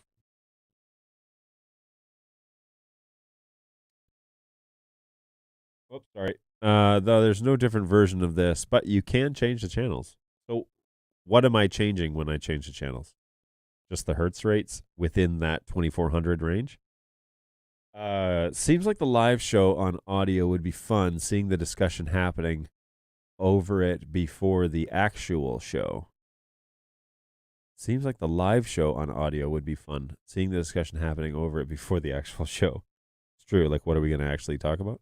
So you don't want me to prep with Anthony? It's hard to avoid interference. Unlicensed spectrum is scarce and heavily, that should be polluted, is what that word should be. Here's a UHF version. Yeah, and I was going to throw this up here too to just kind of show. I've got the user manual open. Add this to the stream. So this is the PDF for this function. And we'll just zoom in so that you guys can see something. There we go. So yeah, let's scroll down to where channel selection. So here, it has 6 channels. What? 6? I thought I had 8. Oh, there's 6. Okay. Use the channel selection button to receivers, yada, yada, yada. Yeah, align them with the correct ones. Volume adjusting. This is what line gives you plus 4 dB, but aux is negative 10. I was running on aux. I found out afterwards. So that might have also been the issue where well, maybe not. Maybe not. So creating a mix, creating monitors with XLR. Yeah. Okay, here we go. So frequency tables, channel 1. What about 4? Use the same mix in 6 sets. Frequencies. Okay, so I was on channel 2. 2408, 2472, 2474. Fascinating. Let's see if there's... Check the aux line setting at the transmitter and verify that the meter is not reaching the overload. Check levels going in and out of the mixer and verify that no distortion occurs on the audio signal. Audio signal instability. Red RF LED flickering. See tips and methods to improve your wireless. Page 13. Oh, that's 11. So here, tips and methods. Keep more than 3 meters distance between the receiver unit and other Wi-Fi transmitters such as routers. Change channels to avoid interference with other Wi-Fi products, and in case the environmental interference from other Wi-Fi systems, shorten the distance between the receiver and the transmitter. That's it? That's all the... Okay, well, all those things were true. I mean, it was literally on the stage with me, and there was no other transmitter nearby. They were over on the wings of the building. So that's a little strange, but anyways, that's fine. They were not within 3 meters of any other Wi-Fi transmitters or routers. I didn't change the channels. I should have thought to do that just to see. Maybe it was just overly used in that space. In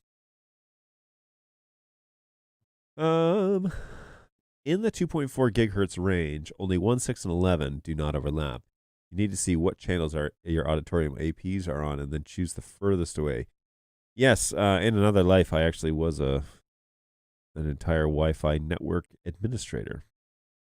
And we had to do all of that through dormitories and a whole bunch of things, like setting that you could set them up to do like smart, where it would like learn and then would select the channel. But we had them layered on top of each other over multiple floors, and so we had to set them individually. And it worked okay for the time, but I know they've swapped all that out since then, which was like 7 years ago. What frequencies the wireless mics can interfere with? So it depends on the product you have and what generation. In the States, the FCC has basically given a lot of the... Well, now we're getting into the audio stuff. But anyways, the FCC has given the emergency services a fair, like, large range, because emergency services are constantly growing and getting more and more wireless technology and whatever. And so they've broadened their ranges, which basically put the end to Sennheiser G2s and the original Shure units that, like, I forget what number they were. But anyways, G2s for sure. G3s, I think, a lot of them were in the 600 hertz range, which is what got eliminated. And so the new ones, the G4s and the G5s, are G5s out yet? I thought I just saw that. Sennheiser G4. G4 is the latest. So the G4, the range there is in the 500 megahertz range and the 400. But I don't think you're allowed to be in the 600 hertz range anymore or above. But anyways, the problem is that the wireless microphone realm is continually shrinking. Like, it's getting pressurized. And so it's getting smaller and smaller and smaller as time goes along. And there are less channels to choose from, which is a problem if you're running like 24 wireless microphones, because they can't all have their own channel. So it's a bit of a problem.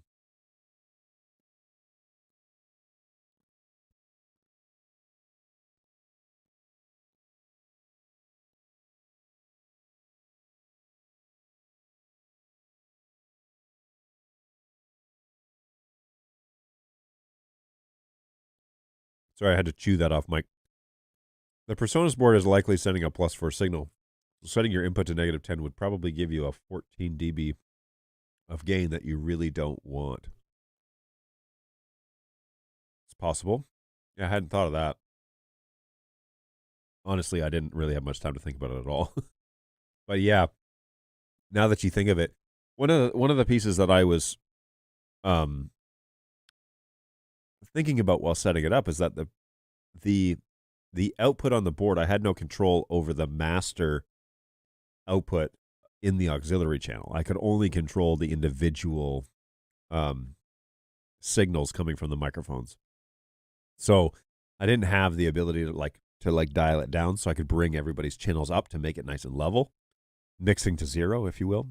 I wasn't able to do that. So I really need to spend more time with it, especially if we were to recommend going to an in-ear system, which I've done in the past, just because I think it would be a lot better for the musicality of the group. But I have used in-ears for years. I mean, I've been on stage with in-ears for years, and so it was second nature. Once I got them working and kind of leveled as I wanted them, that was no problem for me. But, I didn't really get into it like I should have at the board. That's just time. I didn't spend any time doing it other than when I was literally on stage. So channels 2 through 5 will interfere with both channels 1 and 6. So in this in-ear system, though, that's not really what we're saying here, right? It's not channels 1 and 6. Because if that was the case, wouldn't they give you the option to go to 12? But I need to look. I need to look at the specs and compare them to the ranges of wireless, and then I can find it exactly. I think there are 2 access points in that room. And so, yeah, I need to find the one that it's not on. Hopefully it's not. Hopefully one of the free ones is 1 or 6, but I'll have to do some investigating. I actually don't have eyes on that side of the network anymore. I would need to ask the school, which owns that building. Want to keep in mind before choosing a wireless question. What to keep in mind before choosing a wireless microphone? Oh, geez, great question. Lots of things to think about. Where are you? Is it a crowded wireless space? Do you have a direct line of sight? Are you going to need antennas? Where are you going to put the receiver? My recommendation is always off to the side of the stage. But that has its trade-offs as well. It's not a perfect solution.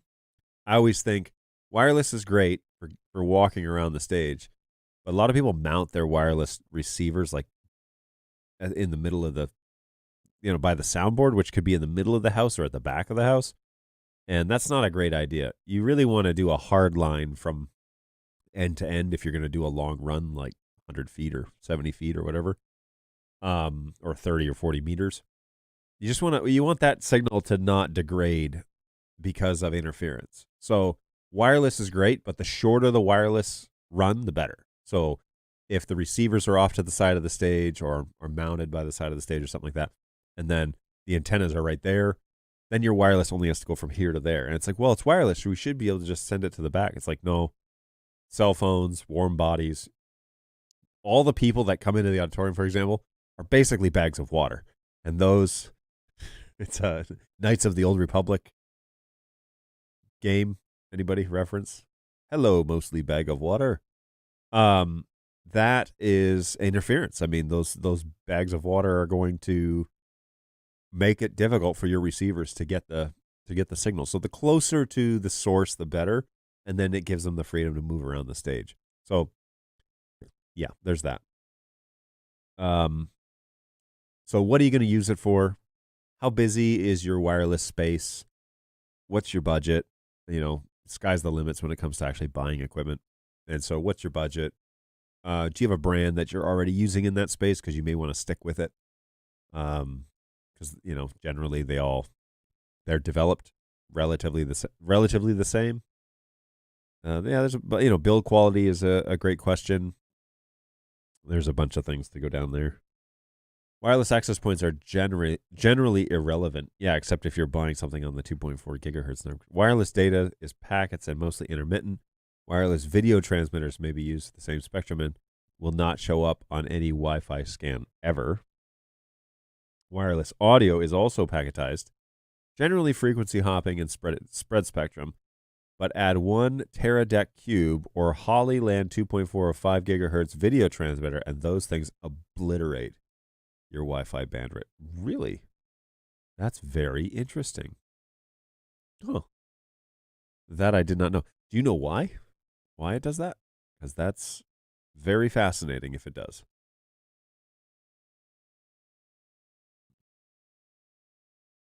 I'm going to Google the Teradek Cube. 655. Oh, look at this guy. Oh. This is an H.264 transmitter. Encoder transmits over a 3G, 4G Wi-Fi connection. Interesting. The Cube. Point-to-point streaming solutions. Streaming solutions. Yeah, the solution is wipe out your wireless. Hey, I'm going to go do upgrades on 5 P200s and 1 keyboard today. Has that process gotten any easier? Is it still sensitive to particular USB keys? Any tips before I do this? The last time was a nightmare. What's going on, Randall? Yeah. So depends on which version of the key. I'm sorry, which version of the firmware that the camera is already on. If the P200s are on LTS and you move to NDI 5, good news. Oh wait, hang on. If it's going to NDI 5 from LTS, Good news, everyone! then you just have a firmware file that you need to apply in the system menu, and that is a process that generally is done without the USB stick. If, however, you have a 3.3 camera, you're running NDI 3, you got to get it to LTS first before you can go to 5. But the long-term support, LTS, the long-term support firmware was the baseline for then enabling this one file update. So hopefully you're already on LTS, and it will just be a go to the systems tab of the camera, upload the latest 6.4 firmware, which is from the website, and then now remember, firmware updates are going to wipe the settings of the camera, so you're going to spend a little bit of time resetting them up. But the reason why we do that is to make sure that there are no existing gremlins in previous firmwares. We rewrite everything so that you can be sure that the install is clean. But to do that, you have to wipe the memory. So heads up. Now, the keyboard does or did require a USB update. It generally likes fat drives, and it likes small drives. So 128 megabytes, not gigs, megs. When you format, be sure you follow my video that I made, and it's available on the knowledge database. But in short, you go to the disk utility option, and you delete the partition on the USB so that the entire thing is unallocated. And then you right-click, say New Simple Volume, and make it 128 bits. Okay, it's megabits. So, but anyways, 128, sometimes 256 is fine. You're going to make that file as small as possible. And it's not partitioned. Okay, the whole volume is deleted. It's unallocated space. And then you only allocate 128 megs for that specific drive. So when you plug it in, it's not that the computer sees a partition of 128 megs. It sees that that's all that drive is. So then you drag that bin file on there and then do the USB. Now, I believe that the USB update for keyboard is still the FAT format, FAT, or FAT16 if you want to get technical. FAT16. And I also believe that somebody told me that exFAT, if you're a Mac user, exFAT works. But I would strongly go the route of Windows in this instance and do the FAT or FAT16 format of that drive, and then carry the bin file over, and then do the firmware update according to the instructions. So, best of luck to you as you enter the fray. Hopefully, the update process, you're not coming from 3, and you're actually coming from LTS, which should have been, like if they're relatively new cameras, that's what we were shipping out of the factory for most of, I don't know, the past 8 months, I guess, at this point. So, and then if you're going to NDI 5, that should be from LTS. You have to go from LTS, the latest LTS, which is on the website. Go from LTS up to NDI 5. The LTS upgrade does require the USB. Now, that will be a FAT32. Same 128 drive, but FAT32. And, just go slow. You'll be all right. And look, if you're going over there today, you're there during the business day for the next 4 hours, I have ticket agents that are sitting at the help desk. And so you can either shoot us an email at help@birddog.tv, or you can tweet at us at help_birddogtv. And we can give you a hand if you've run into problems. So no worries. Good luck. Should be all right. Here, I'll throw this up here just so that's there's the reminder that we're over on Twitter. This hasn't really gotten very much traffic, but maybe as it becomes more popular. Or not, or maybe it doesn't become popular at all, and I turn it off. We use a Unify SHD access point, which includes a 2.4. Oh, that reminds me, I got to bring those access points in. Sorry, Balu.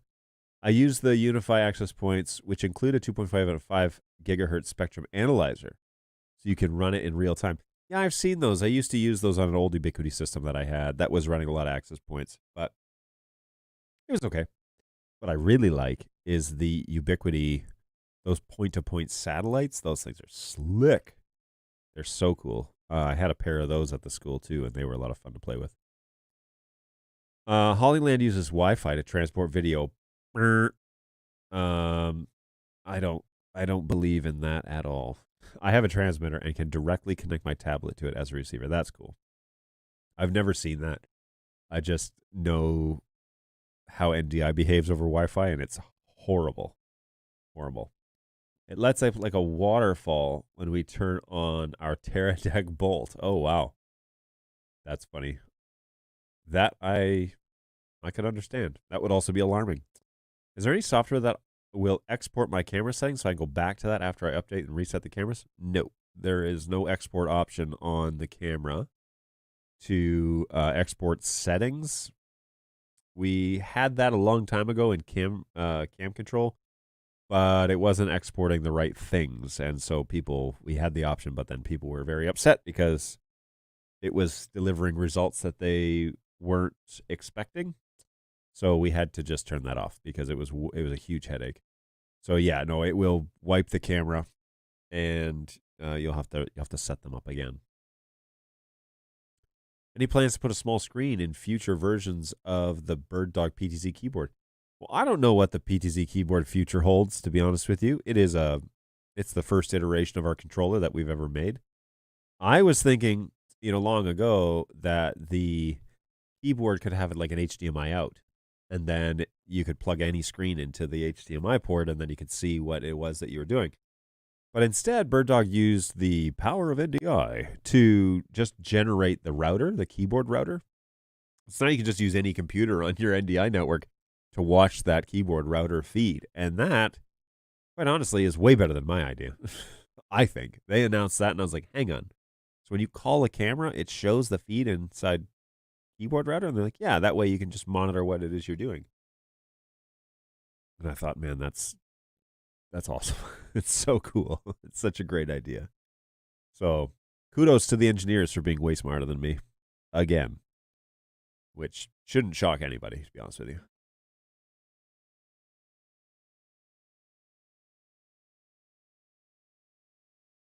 The Iron Brew is down. So that was all right. That's yeah, I'll get on board with that. Not too bad. I drink that again. If I'm see how it does with my energy level.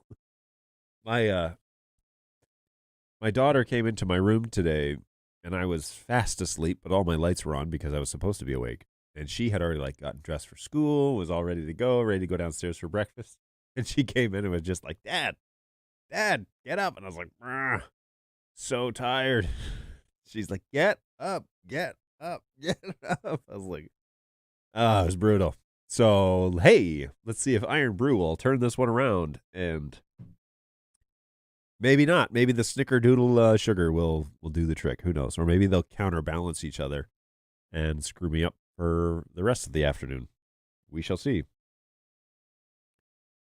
Yeah, let me go back here. I just wanted to so Randall, just in terms of the update stuff, don't hesitate to reach out to the guys and ask for any sort of guidance, or if you're running into issues. Just be sure that you are getting the correct update files, because that can really set you down a path that is really hard to get out of. So just be sure that you're using the correct update and the correct file for all of those. But if you're going from LTS, which I think is like 3418 or something like that on the P200s, I could be wrong. I used to know these things off by heart, in my old age. Starting to slip. But anyways, be sure you're running LTS, and then the update to NDI 5 is pretty straightforward. The beautiful thing about the update for NDI 5 is that the MICU updater is inside the firmware update. So you can apply 064, and it will check and make sure the MICU is updated. And if it's not, it will update the MICU, which is like a huge step in the right direction. Because we've had all these cameras that are installed in like hockey rinks and way up in rafters and concert venues and stadiums and all these places that are not accessible. You have to get a lift or a scissor lift or something to get up there. They thought, oh, there's another update. Is it a baseboard update? We were like, yeah. And they're like, never mind. We're not doing it. Because they got to go up there with a USB stick, stick it in there. And again, it's one of those things that you just don't think. You have a vision as to how these cameras are going to be used. We're going to put them on a stand and we're going to connect them, or we're going to use they'll be right here. We just do the USB update. That's not hard. They won't be too far. No, people are putting these in like untouchable, unreachable places. So we definitely needed a way to connect to them and do the update fully without needing to touch the camera. And it's a huge step in the right direction. The catch with it is that, and the limitation with it is that you can't really enable new features without doing a baseboard update. And so, like a full-on baseboard update, which means that if we ever enable any new functionality of the camera, like at the raw level, it will probably involve another USB update. But for now, the way that the updates are going, where we're enabling certain things, it can be done with just the firmware file stuff. So here's hoping that remains the way of it, because it has simplified a lot of people's lives. So hopefully, Rand will be very straightforward for you, and you won't have too much grief as you update that fleet of cameras that you have. All right, let's use the ultimate palate cleanser and use the coffee. I'm going to save the Gatorade Zero because I'm about to float away over here after drinking that whole bottle and all this coffee. And it's been 2 hours since I've been on this show. So probably need to call it quits, folks, because, time is of the essence and daylight is a-burning. Here in Michigan, the sun goes down at like 4 o'clock. It's brutal. But yeah. So I just woke up. Any update on Australia-friendly event? Any update? A Hill from Oz. Is your name A Hill, or is your name is the tag name just A Hill from Oz, like you live on a hill? Anyway, I just woke up. Any update on Australia-friendly event? What event are you referring to? You want people on this show from Australia? Maybe. Eamon, I said I guess it was last week when I was thinking this through. I said the only guy that would really probably be awake enough or would be able enough to do this is Eamon. But that dude has had some life changes, and so I don't know if he's going to be available in a couple of weeks to do that. But he's still with us. He's still here. It's all good. He just he's had some stuff, positive things happen in his life, and so Australia time friendly. Oh, I see. Not on a regular basis. Is this a request for that? Because what I should do, we should plan once a month to do an afternoon show, which would be a morning show for them, right? But like a Thursday afternoons, because that's their Friday morning. How could I do that? Where we could have like Dan 1 month, Eamon. That's like such a good idea. We talked about this in the past, and now you've brought it up, and now I'm going to ho-hum about this for a while. Yeah, it'd be a great idea, eh? You could have them join the show. There's some other ELT members that, you should learn who they are. But yeah, Dan and Eamon for sure. Probably Pav. Pav has been in the audience before when he was living in Poland. He's actually back in Melbourne now, living in Melbourne. The flux capacitor.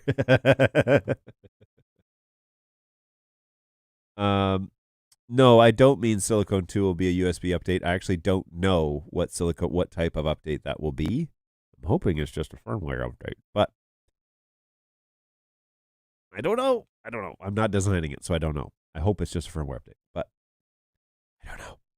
So yeah, it would be great to have a special, maybe I can talk to them about doing that, because I'm sure you guys would enjoy chatting with them, and it would be great to have some interview time and just some FaceTime, and can go through some questions. I know whenever they're on, the chat's just like, what about this? What about this? What about this? What about this? You guys save it for them. So I'm saying hit me with these questions. But anyways, we could totally do that. I think that's a possibility. Definitely need to, and I need to, you guys may not know this, but I have Twitch personalities. I hired Twitch personalities that work in this office. They game and they do stuff. They have podcasts, and there's stuff happening with these guys. It's just not an NDI show. But yeah, there's lots to talk about there, I guess. What is the ETA? I know on Silicon 2.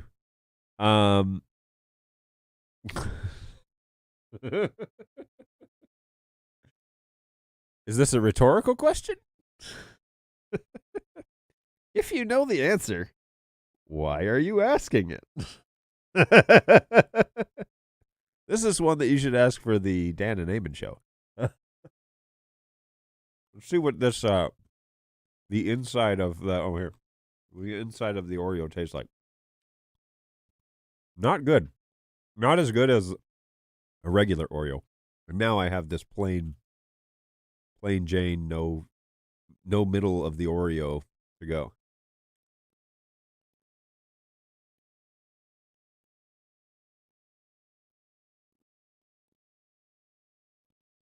Personalities. That's the right term, NetHab. Personalities. Loosely? Well, to be fully honest, I don't know. I don't know where the project is. But I have some pretty close connections with the guy that does the QA. And so he has heard rumblings of it, but I know they're still working on it. Like it is, if not probably the second highest priority of the engineering realm. So that is probably as best as I can do. Unfortunately, they haven't given me any sort of time frame or launch date or anything like that. But that's the estimation, honestly, is once it gets to QA, then it's probably a week or two away. But it's not at QA, so I don't know. I don't know what the realistic expectation I can give you there. That is the honest truth. I don't know. Trust me, we have been waiting with bated breath. But it's taking longer than I think we anticipated, mostly because it's extremely complex. It doesn't look it, but it definitely is. So we want to get it right, too. We don't want to launch something that's half-baked. We want to be sure that it's ready to roll and that it delivers the things that we say it will deliver on launch. And I don't even know what that is. I don't even know how to define that for you yet. But like, what will be a part of the initial launch of Silicon 2? So we will have to go from there. Well, I think highest priority, there are several things at the top of that pile. Quad is at the top of that pile for sure. OG4 is at the top of that pile, and then Silicon 2 I think is at the top of that pile. Shortly thereafter, NDI 5 for converters, the final converter firmware for Studio Mini, or the NDI 5 version of it at least. And yeah, I think that's mostly it. But yeah, some of the like Studio Mini haven't had an update in over a year, right? So they're due for one. And Dan did announce on Facebook that NDI 5 will be coming to those platforms, and so that's great. But I don't know where they sit in the level of, like Quad is the really big, it's the big expensive converter, and so we need to finalize that one first. Along with, I think Silicon 2 is like the team is pretty big. Okay, so it's not like all the engineers are doing one project; they're spread out over multiple projects, especially on things that they specialize in, because we don't just hire random FPGA engineers. We hire specific guys that are for specific projects, and so those are the projects that I know of that are going on, but they've been going on for a while, so it's not really a secret. So yeah, Silicon 2, it's on that list. If it's not the highest, it's one of the highest. I know Quad is up there too, and I know that the NDI 5 firmwares for converters, including Studio Mini, that's up there as well. So we're hoping that that kind of as a cascading effect, that we've got multiple big projects ongoing. And when you complete one or you get one pretty much done, those resources then can be put onto, it's like the snowball effect when you're paying off debt. You put those engineers on that project and add them in and start to like roll it out. And then once that's done, then we can get everybody on the last project and roll those through. And then probably siphon guys off to do bugs and one-off fixes and patches and what have you. So it's exciting, but there's a ton of work that's going on. I don't doubt that at all. I know those guys are crazy busy, and they're doing really complex things, which is astounding. But there's a lot to do. So we will see. We'll see what they say. Yes, fingers crossed for Silicon 2. Okay, folks.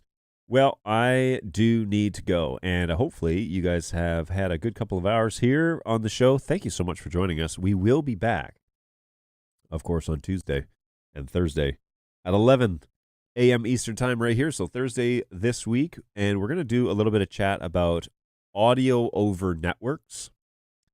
And I'm still going to try and drum up somebody to join me, but if not, it may just be me.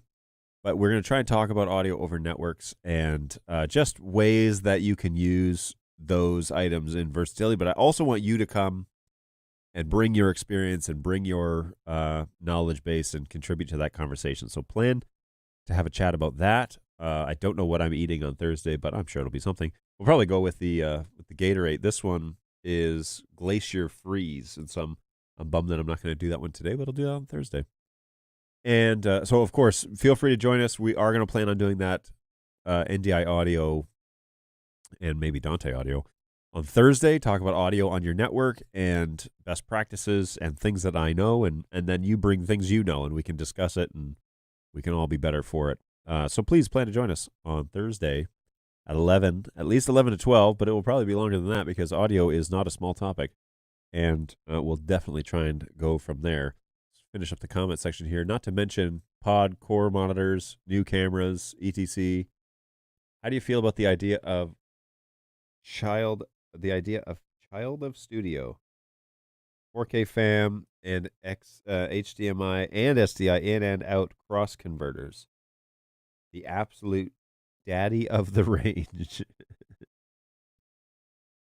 Will you call quad half baked?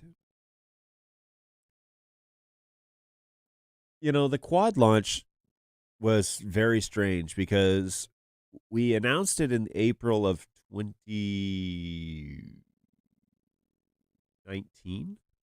Not that long ago. But anyways, but by November, people were like banging down the doors saying like, we just want it. We don't care if it's not done. We just want it. So we launched it. I mean, the demand was so high that people just wanted it. And so we started shipping it and said, look, this isn't done. Don't get upset when you get it and it's not done. And then, the market did what it did and turned around and was like, check out this new quad. It's, it does all this stuff. And we were like, whoa, whoa, whoa, whoa, whoa. It's not done. It's not done. And the market was like, it does all this stuff. And so it like got way ahead of us. Way ahead of us. And so well, anyways, lots to talk about there. But quad got way ahead of us. And so it is, it was a good learning tool for us. I won't say it's half-baked. I'll say that it was just launched it was even like talked about long before we should have said anything about it.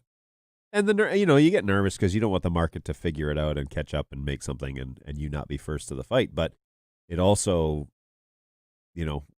we probably should have waited until NAB the next year or longer and spent some serious time like developing it under wraps and then launching it, with certain features ready to go and listed and then enable things as we go, as Bird Dog normally does. Like that's the story of Studio, right? Started with a very basic function. We expanded from there. So that really should have been the model that we did there. But in hindsight, we should have waited. So it's still in beta. I mean, it's still a beta firmware, and the NDI versions have changed since the launch. Like we were in NDI 3 back then. So now we're in NDI 5.5 right now. And so we're trying to like catch up and figure out how to get it all done and packaged before NDI moves on again. So here's hoping that NDI 6 doesn't launch in April. I don't know anything about NDI 6 or like what their plan is, but yeah, I wouldn't go as far as to say that. I would just say it's been out ahead of us for too long, and that's why it's one of our top priorities is we got to get it done. And that's the deal, Okay. Hey, great show. Hey, Ross, thanks. Appreciate that. thanks for checking in across the pond over there. I'm jealous of where you live. Hopefully you have a great couple of days and you'll join us again in the future. Go Webb, as always. Thank you, sir. Have a great night. Say hello to your daughter for us. Appreciate it. All right, guys, I am going to sign off and call it a day. It has been a pleasure to be with you, and I hope that you have felt like you're a part of the chat and that you're part of the NDI community. We do this so that you have a place to go and chat about NDI, which is, as it was mentioned, kind of an obscure, weird, niche market, right? Niche market. So yeah, if you want to chat about NDI stuff, you should do it here. You can come here twice a week, Tuesday, Thursdays from 11 to 12. With the exception of the week of Christmas, we're here all the time. And in the meantime, if you have questions for the support team, help@birddog.tv or on Twitter at help_birddogtv. You can hit us up there. And if you have questions about products, pre-sales, hey, I'm thinking about doing this with the device or with NDI. What on your fleet can do this? Hit up hello@birddog.tv. We have pre-sales guys that live all around the world, and somebody probably that's covering your zone. And so we can get you in touch with them, and they can walk you through kind of the thought process as to how all of that works. So I am I'm thrilled. End of the year's coming up quick. This year went by really fast for me. And now I am hopeful for the new year and looking forward to the next few shows. It should be a lot of fun. Hopefully you can join us again. Take care of yourselves out there. Take care of each other. Look after this world. We need good people like that. And in the meantime, we will see you in just a couple of days at 11 o'clock on Thursday. Take care, guys. Later.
How neat is that? That's pretty neat.